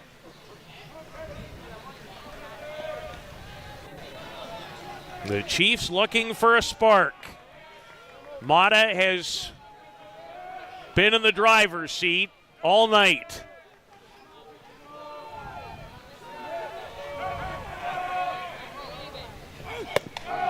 And Lopez able to stay off the rise ball. And Mata, unlike Marco, has not been in this situation a whole lot in this run of 13 straight that he sat down. That might have been ball 4. Well, that was the rise ball that he did get Lopez to chase. It was virtually the same pitch as the one he just laid off on. The count full to the pinch hitter, to start the sixth in Edgar Pipolo Lopez. Missed outside. So now Nick White will get the opportunity to get right back into the game. There he is, emerging from the dugout. And that pitch not really that close. And how long do you wait before you put Nick White in motion? Jeff Ellsworth and the group typically have not waited long. This is a bit of a different scenario, Blair. It is, but this might be your only chance.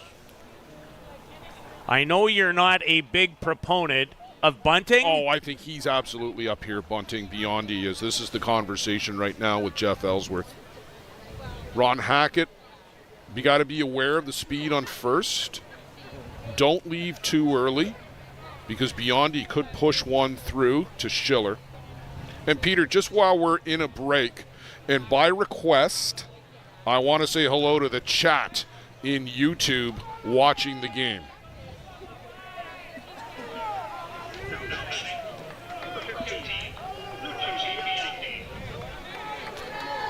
Luciano Biondi.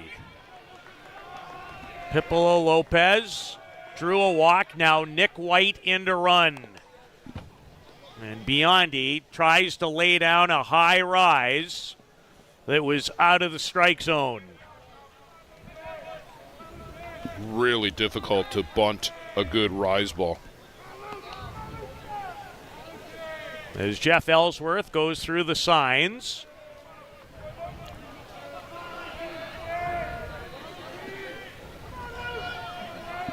It's been a dandy tonight. And this time he elects. And Nick White, boy, did he was crawling on his literally. Hands. But with pace. Could not get back to the bag fast enough. But he did it with pace. I've never seen a guy move that fast on two knees. That was something to behold. Gets it down, and for a base hit. What did I talk about not leaving your position too quickly? Put it right through the seam. That's the bunt of the year from Luci Biondi. 2 on, nobody out, trailing by a run. Luciano Biondi with his 6th hit of this World Tournament. You wanted him to get it down. He did even better than that. And now are you asking Shane Boland to do it?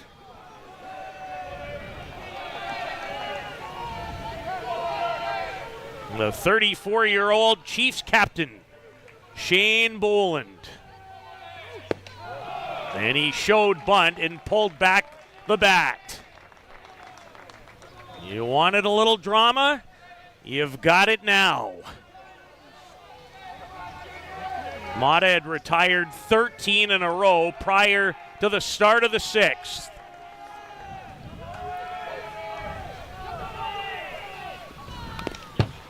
And Boland fouls it back.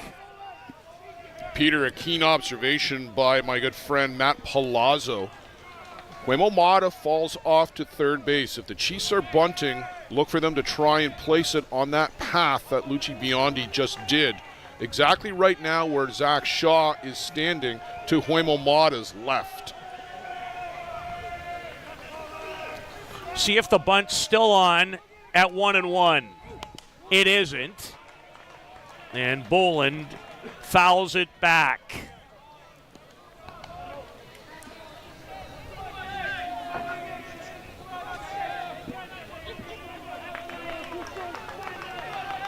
Shane has grounded out twice back to the pitcher, Huemul Mata.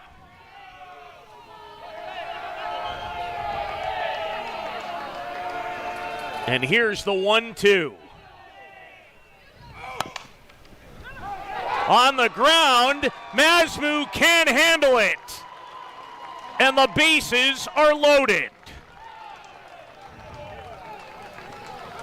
Boy, that's a key error right there for Gonzo Mosmu. Short hop into the chest.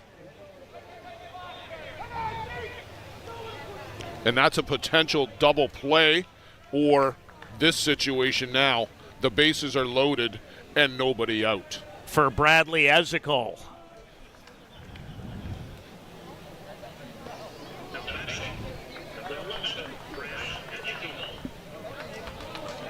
Well, the guy you would want up in this situation if you're Hill United.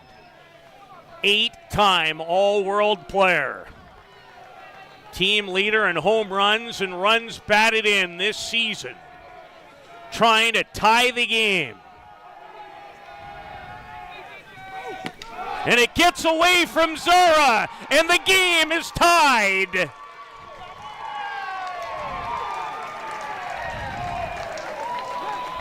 Unraveling here for the Drillers. A combination wild pitch pass ball. It's way in tight to Brad Ezekiel.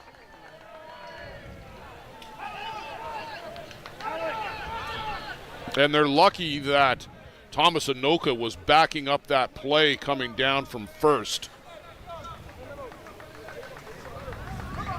Pinch runner for Shane Boland, Peter.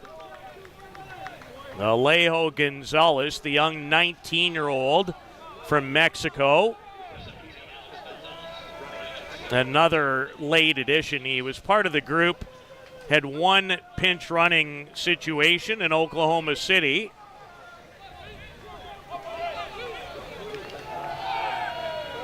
Now a base open, and I had this feeling. Yeah, I kind of thought the same thing. You would put Bradley Ezekiel aboard. Lenny Viavazo, a fly out to left and a pop fly to Schiller at short, but this is no gimme at all. Nobody out. Hill United has evened the game on a wild pitch that allowed pinch runner Nick White to score easily from third. And a strike from Huemul Mata.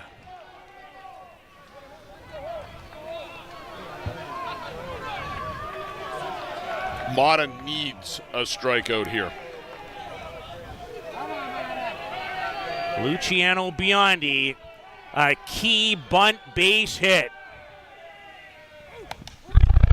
And Viavazo fouls it back to the screen. Is Mata working this time from in front.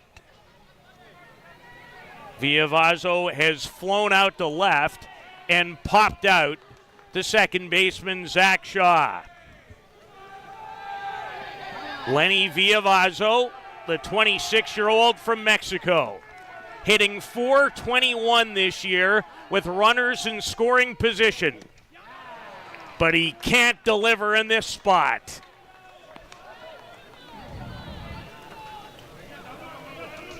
And Huemul Mata has his most important of the 6 strikeouts of this evening.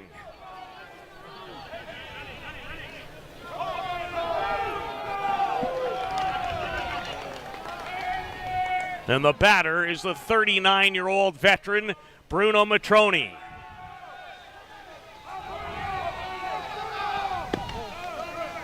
And Matroni just able to get out of the road.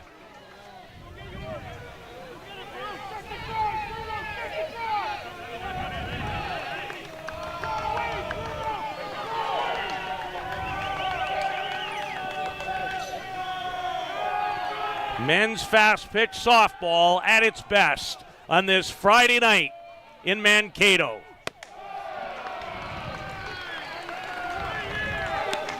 That pitch way upstairs and falling behind 2-0 to Bruno Matroni. A key spot here. Bruno Matroni, one of the best clutch hitters around.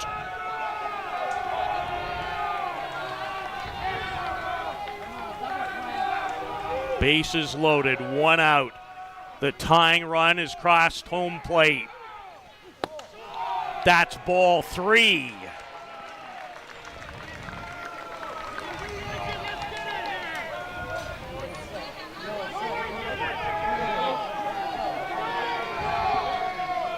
And you got to believe he's taking all the way here.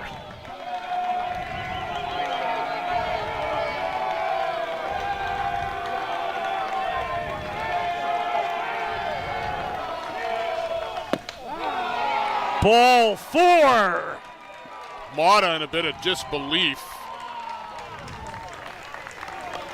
And Hill United has taken a 2-1 lead. Well, that's usually almost an automatic call there. Let's see where this is. Inside. Bruno Matroni, his 18th run batted in of the year, comes by way of walk, and by far his most important one to this point of the season.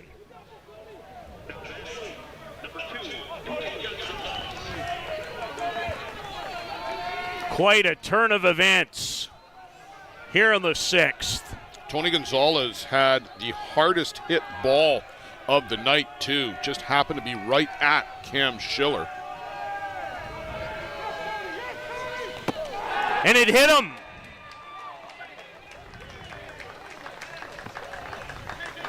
What a turnaround here in the 6th. Huemul Mata was absolutely cruising through this game, and it has just turned to ashes here in the 6th.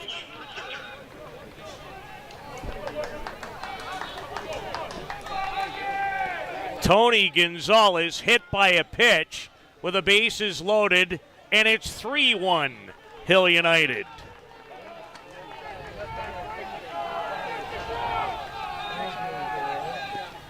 Blake Hunter looks at an excellent first pitch changeup from Mata.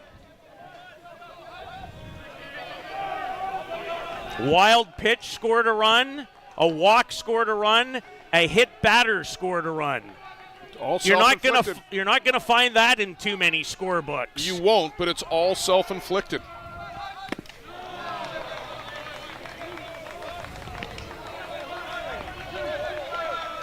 And Blake Hunter would love to make contact and add to the advantage.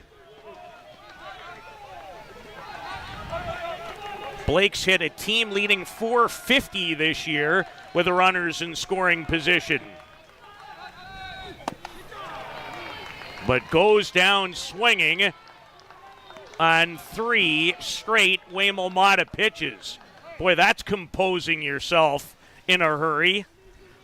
Well, now you got to face Alan Pecker, who struck out to end the previous inning, the 9th batter to the plate here. Chiefs have indeed batted around. Hunter runs for Bruno Matroni.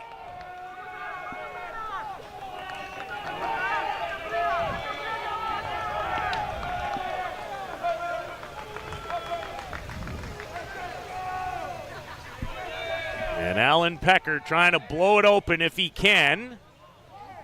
And they call that a strike. Well, he went around somehow trying to bail out.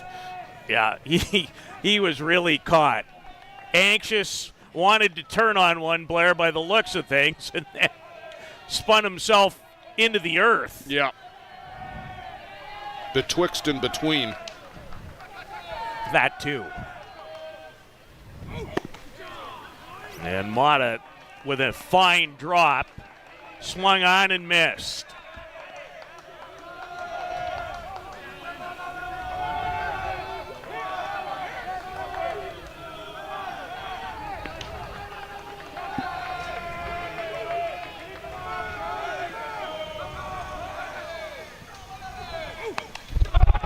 And Pecker sent that rise ball straight back.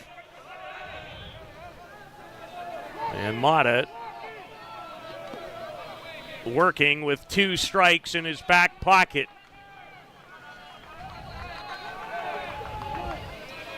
You do not want to give out a 2-strike base hit in this spot, or any for that matter, but especially not here.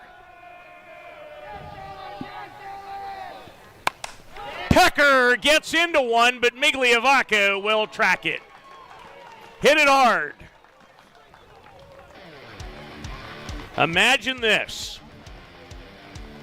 Hill United bats around, scores 3, and did it, Blair, with 1 hit. Yeah. Self-inflicted. Lots of game left. To the bottom of the 6th, and the Chiefs have gone in front by a pair in this winner's bracket final in Mankato.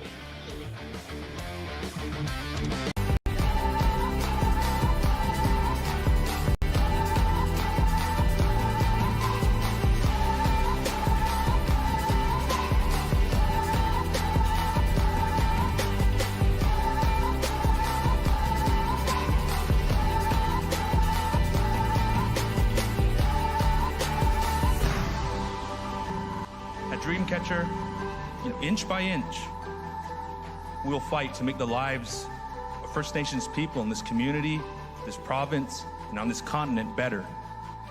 I know we have a long way to go, but I'm proud to say as long as our people have a need, Dreamcatcher will be there for them.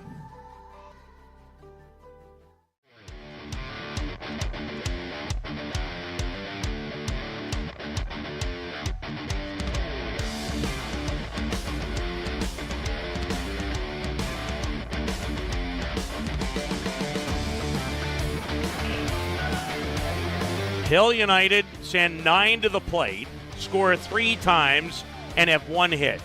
I don't know if I ever remember an inning quite like it.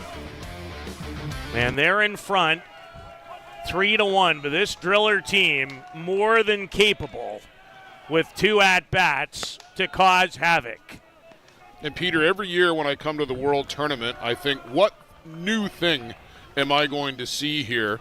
And that inning was out of left field. Did not see any of that coming.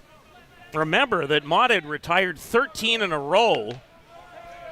Like, we called Lopez coming in to hit, and we thought that there was going to be a bunt situation, but past that, my goodness. Juan Zara begins the inning with a line out into the glove of Shane Boland, who didn't have to move barely an inch.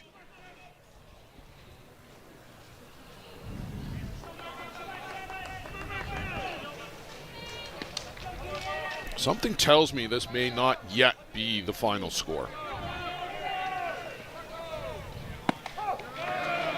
Drop ball in the outside corner to Cam Schiller. Struck out and walked in the game. There you see the half moon that we've got here in Mankato. Maybe a full moon would have explained that inning. Well, we've seen some odd things this week. For 2 nights in a row, weather that I don't need to see anytime soon. Ever again would be soon enough. Agreed. 2 strikes on Schiller. And there's strike 3 looking. And Marco Diaz looks more confident now, Peter, than he has at any time this evening. Do not disagree. As he's been solid, but has really never found the groove that we've seen from him earlier in this event. This would be a great time to find it.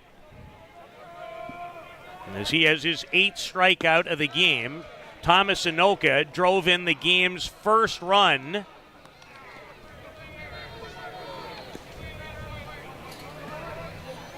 His last time in the batter's box.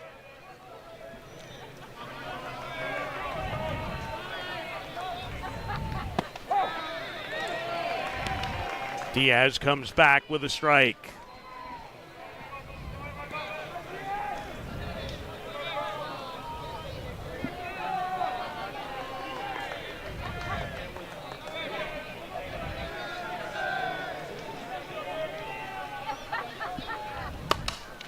And Thomas Anoka has another hit.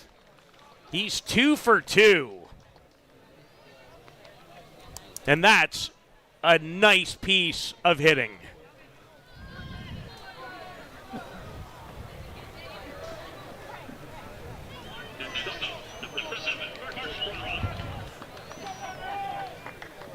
Takes the drop the other way. Marshall Kronk really needs to snap out of it. He has been scuffling here this week. Well, he's capable. Take strike one from Diaz. Hill United, 3 runs in odd fashion to take the lead, but the tying run is at home plate. And just for a second, I thought that one might end up at the screen. Bruno Matroni. Not sure what's going on here. Did it break his glove? I think it did. I think he's looking for a new mitt. Not the world's best time for that to happen. Yeah, that's exactly the case. Yeah, everybody carries a spare. Bruno with a big laugh. He and Tony are finding it funny, at least. Now Tony's going to help him tighten it up a little bit.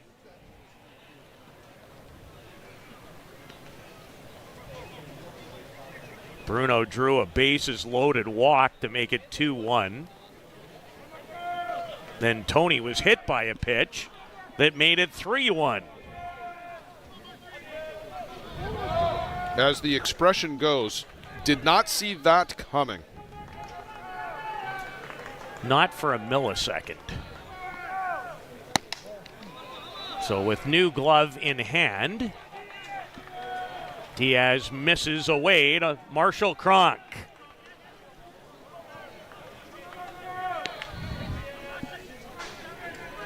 Marshall has hit into a double play and struck out in the game. And this bouncer allows Anoka to move up into scoring position.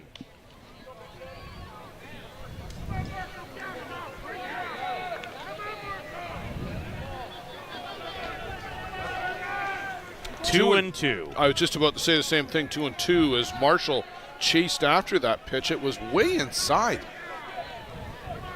Hey, he was fooled on it.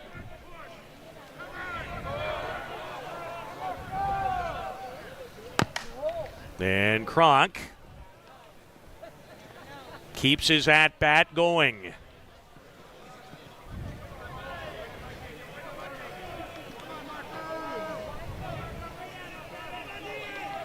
I have him officially this week at 1 for 9.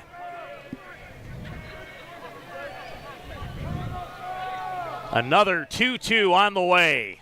Change up and just stuck his bat out at it. Yeah, that was just bat control, just a little desperation just to try to foul that off. Not the pitch that Marshall had any interest in going after.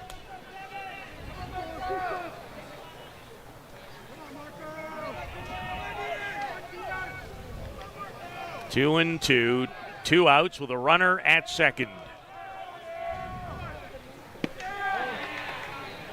Full count. Come back with the changeup again. I don't think he will. No, he's not gone to that pitch at all for the strikeout, but certainly it isn't anything that Kronk seems to want a part of. We'll see what he brings. Missed.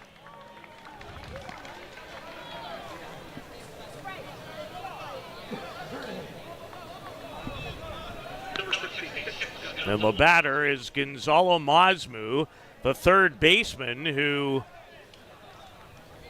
made an error in that 6th inning.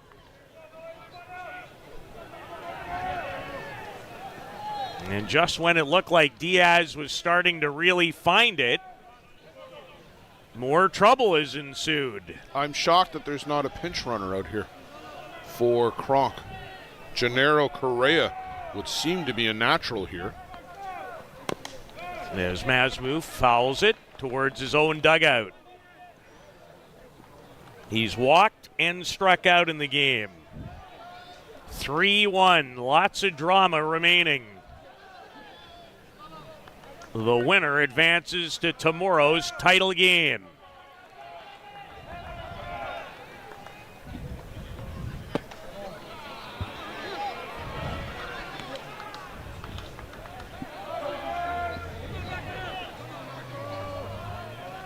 Interesting, a couple of games ago, Marco was having trouble finding the corner to left-handed batters with a drop. Tonight, at times, it's been to the righties.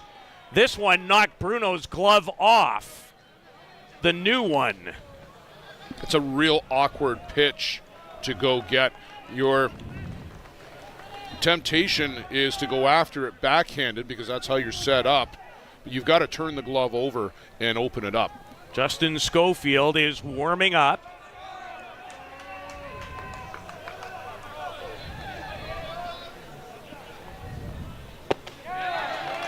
And the drop ball swung on and missed by Masmu.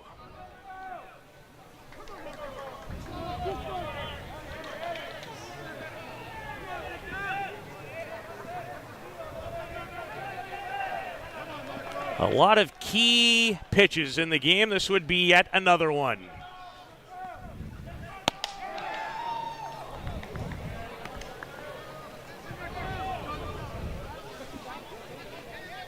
I don't have track of it, but it feels like in the neighborhood of a dozen full counts that Diaz has found himself in. I think at least that, yeah.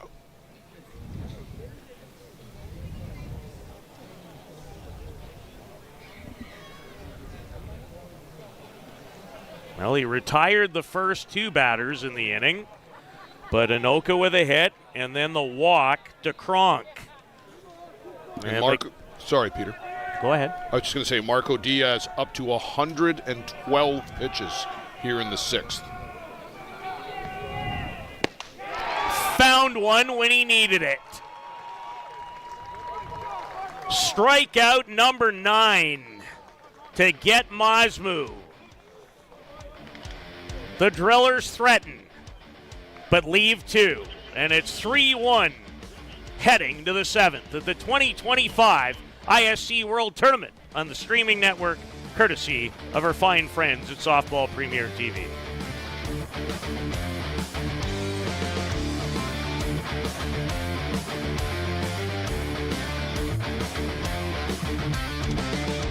Welcome to Mont Hill Golf and Country Club. With our beautiful 27-hole golf course open to the public, we work tirelessly to ensure your time with us is second to none. Well, here you'll be able to enjoy an incredible dining experience at our very own Big Pete's Steakhouse. Play some of the best courses in the world with our state-of-the-art golf simulators. Upgrade your gear with the top brands at our pro shop, or host a stunning wedding, event, or conference inside one of our beautiful ballrooms. Learn all this and more at monthill.ca. We can't wait to see you soon.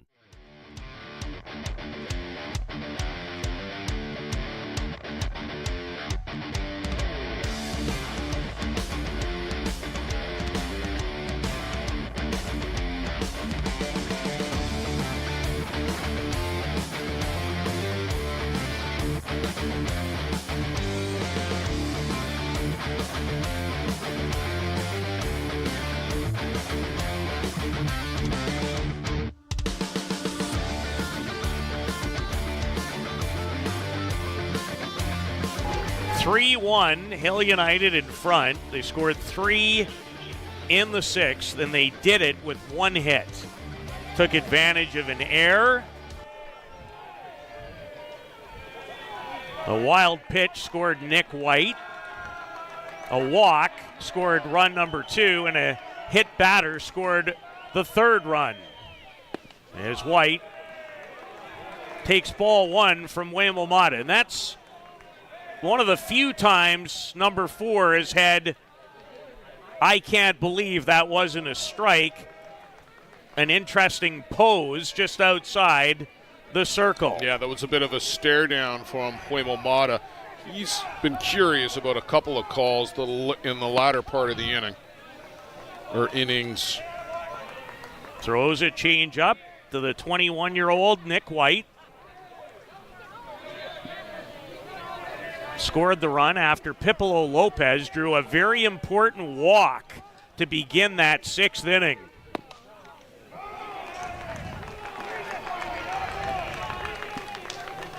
And speed puts pressure on defenses and pitchers.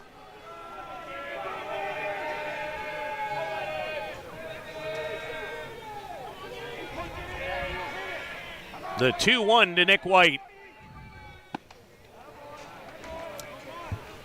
Missed on a bunt attempt. I'm a little surprised that more teams don't employ that slap defense against Nick. He doesn't do it in the sense of a traditional old school slapper like a Paul Rosebush. But it would take away a lot of that ability for him to be able to do that if they just tightened up a little bit.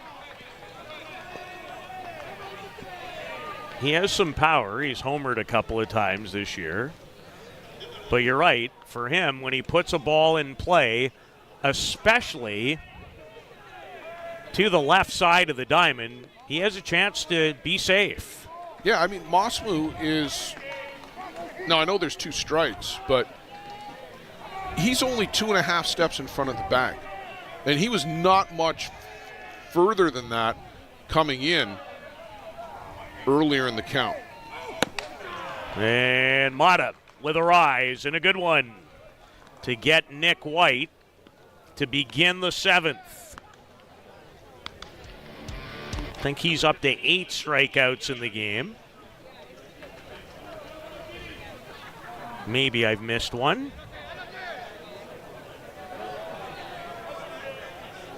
I have 8 as well. Of anything that occurred in the 3-run 6 for Hill United, Blair, I think you'd agree, nothing more important than what turned into a bunt slap type base hit in the infield. Yeah, he just pushed that. Mata falls to third, as Matt Palazzo pointed out. Shaw was over covering the bag on the bunt, as he should. And Biondi, you couldn't have walked it out there any better. No. That's the bunt of the year.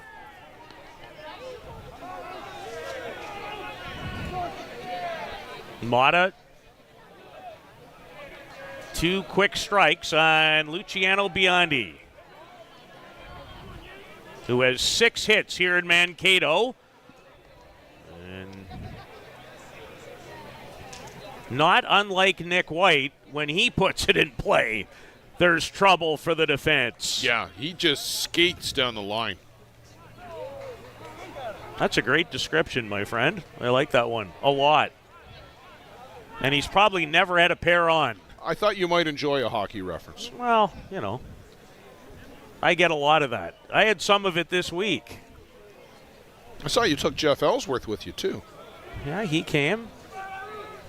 John Stewart, a longtime hockey scout, as well as a ball coach.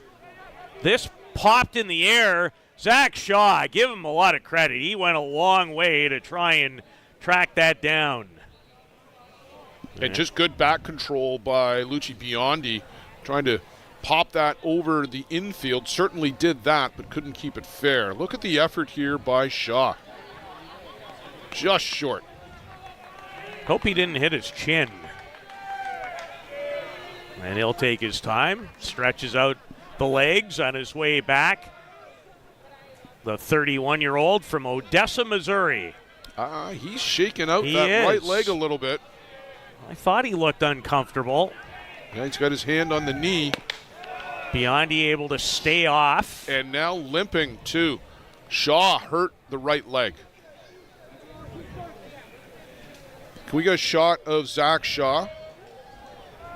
Zach Shaw. Yeah, he had his glove on his head, almost to suggest he was mad at himself. And Biondi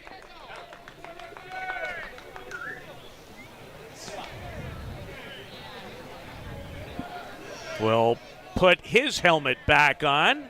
There you see Shaw. One, he's banged up in the elbow, but he is really favoring that right leg Count remains a ball and 2 strikes. And Mata finally retires Biondi for out number 2 of the 7th. Boy, he's a real disruptor at the plate. He's got guys running everywhere. He's trying to pop the ball over the infield. We saw him pop one out of the park the other day. And nobody can really do it the way he does. Like, it's almost a style Blair of his own. As Mata starts Shane Boland with a changeup out of the zone. Shane's ground ball that Gonzalo Masmu failed to handle. Another big part of that 3-run Chiefs 6th inning. They're in front by a pair. Short hop to Masmu.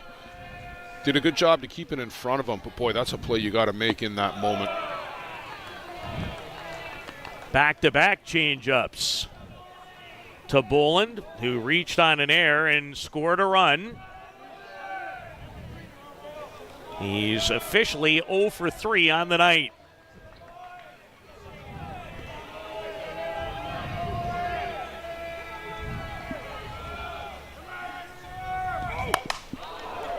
A high drive, but it'll stay in the park.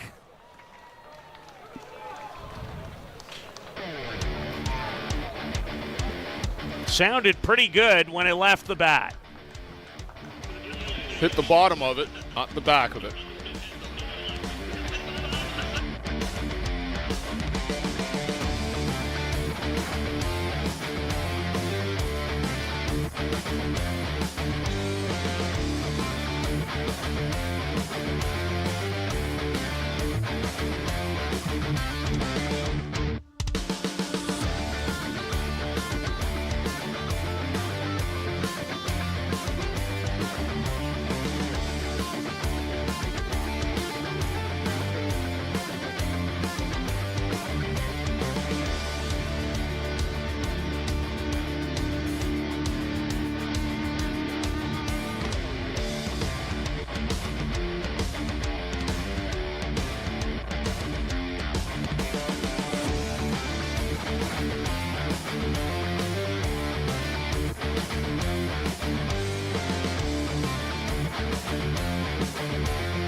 Bottom of the 7th. A berth in the championship final on the line. Zach Shaw leads it off. And Marco Diaz, who's had to work for everything in this game, opens with a ball to number 9, who was shaken up in the last half inning trying to make a play in foul territory. And we'll see how that, if anything, affects his ability to get down the line. Well, that swing looked just fine. Doesn't seem to be playing any havoc with a swing, but you're right. It's probably more about his running capacity.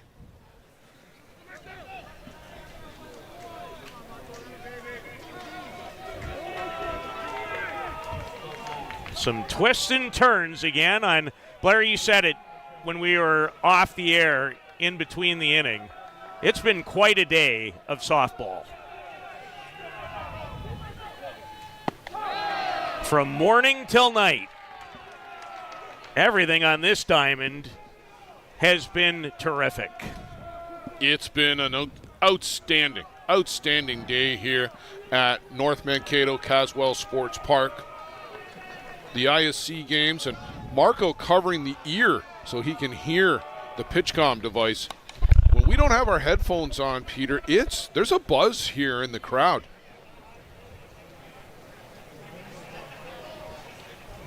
Quality swing by Shaw, who leads this team on the year in batting average. And I think, Peter, only the Gremlins were using that one-way communication device at the U.S. Men's Major now almost 2 weekends ago. But there's a couple of other teams that have cottoned onto it here this week, realizing that it's permitted under the rules.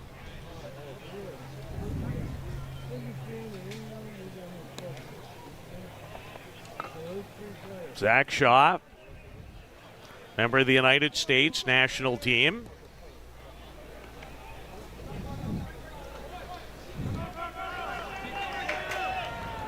He is capable of hitting the long ball. If you are a driller, you want runners. And continues a good at-bat.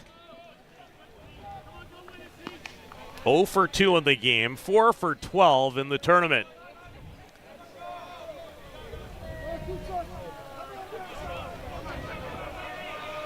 And the count remains 1-2, and then it's to the dangerous top of the order.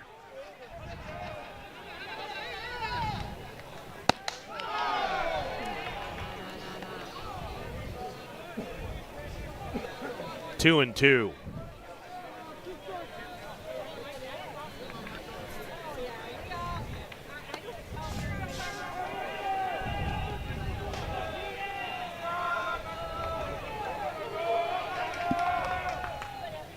Change up, and Shaw fights that off. Able to keep the hands back was Zach Shaw. Interesting that almost like he was waiting on the changeup, Peter. He's having a quality at-bat. Is Marco Diaz. Gets a ball back that he likes. And he threw a knuckleball down to Bruno, too. Of course he did, as you pointed out earlier. That's no knuckleball, and it's also not strike three. He thought it might have been. Yeah, just off that outside corner.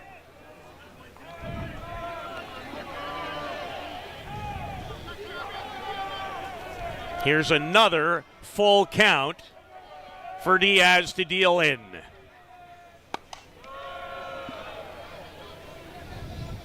Right through the merchandise tent with no merchandise in it right now. No, they've packed up. They sold a lot of merch here this week. There are some people walking around with a lot of clothes, including Luciano Lafrano, who's got a sharp-looking long-sleeve pullover here. I see you've kind of got the winter gear going almost, too. Struck him out with the drop ball to retire Zach Shaw. Strikeout number 10.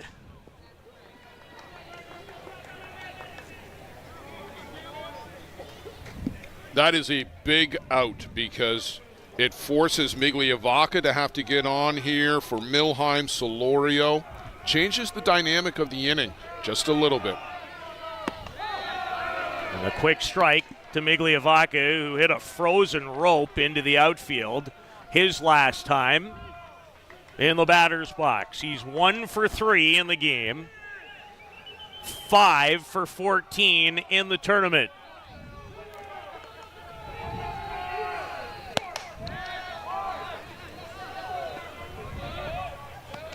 Bruno with just a quick look back.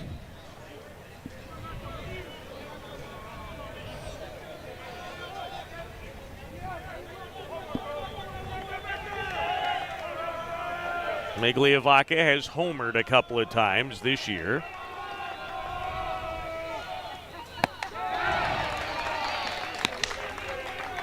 And the rise ball that time at 81.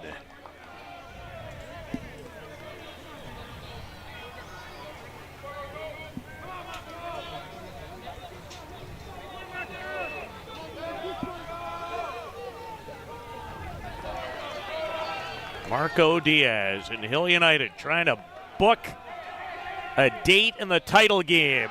And they're one big step closer.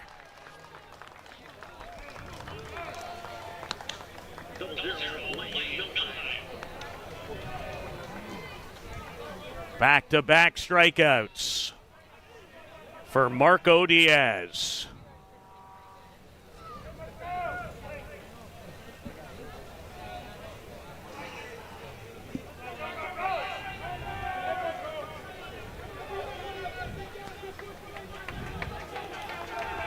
Blaine Milheim trying to keep it going.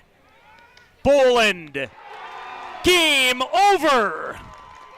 And the Hill United Chiefs will have an opportunity to defend their ISC World title that they won a year ago in Surrey, British Columbia, and they do it in interesting fashion, Blair, as Boland fires to get Milheim to end the game. Peter, I think they got out-hit, but the important part of the scoreboard is the runs. And it doesn't matter how you get them, however unconventional it may be, they all count. And the Hill United Chiefs found a way to win tonight. A 3-run 6th inning when they managed 1 hit in that inning. Sent 9 to the plate, scored on a wild pitch, a bases-loaded walk, and a bases-loaded hit batter. You won't find that in your scorebook very often anywhere. You would not have thought it going into that inning, the way Huemul Mata seemingly had the game on cruise control. Well, the Chiefs bound for the title game. The Drillers will be in a noontime slot. They will take on the winner of tomorrow's first game between the Bear Creek Express and the surprising STK Fastballers from Kamloops, BC. That game set for 9:30. Blair, you said it a couple of times. Men's fast pitch softball in this Friday, in many ways, at its best.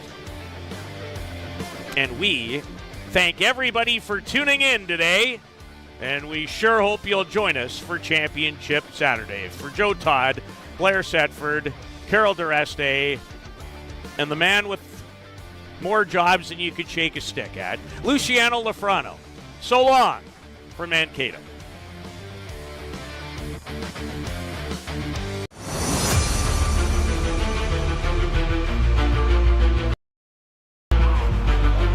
Called strike 3, the outside corner. They weren't out of that.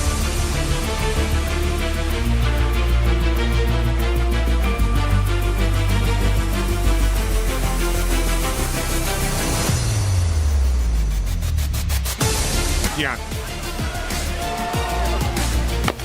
High in the air, Viavazo comes to get it, and the Chiefs are back to the top of the mountain. The gloves fly.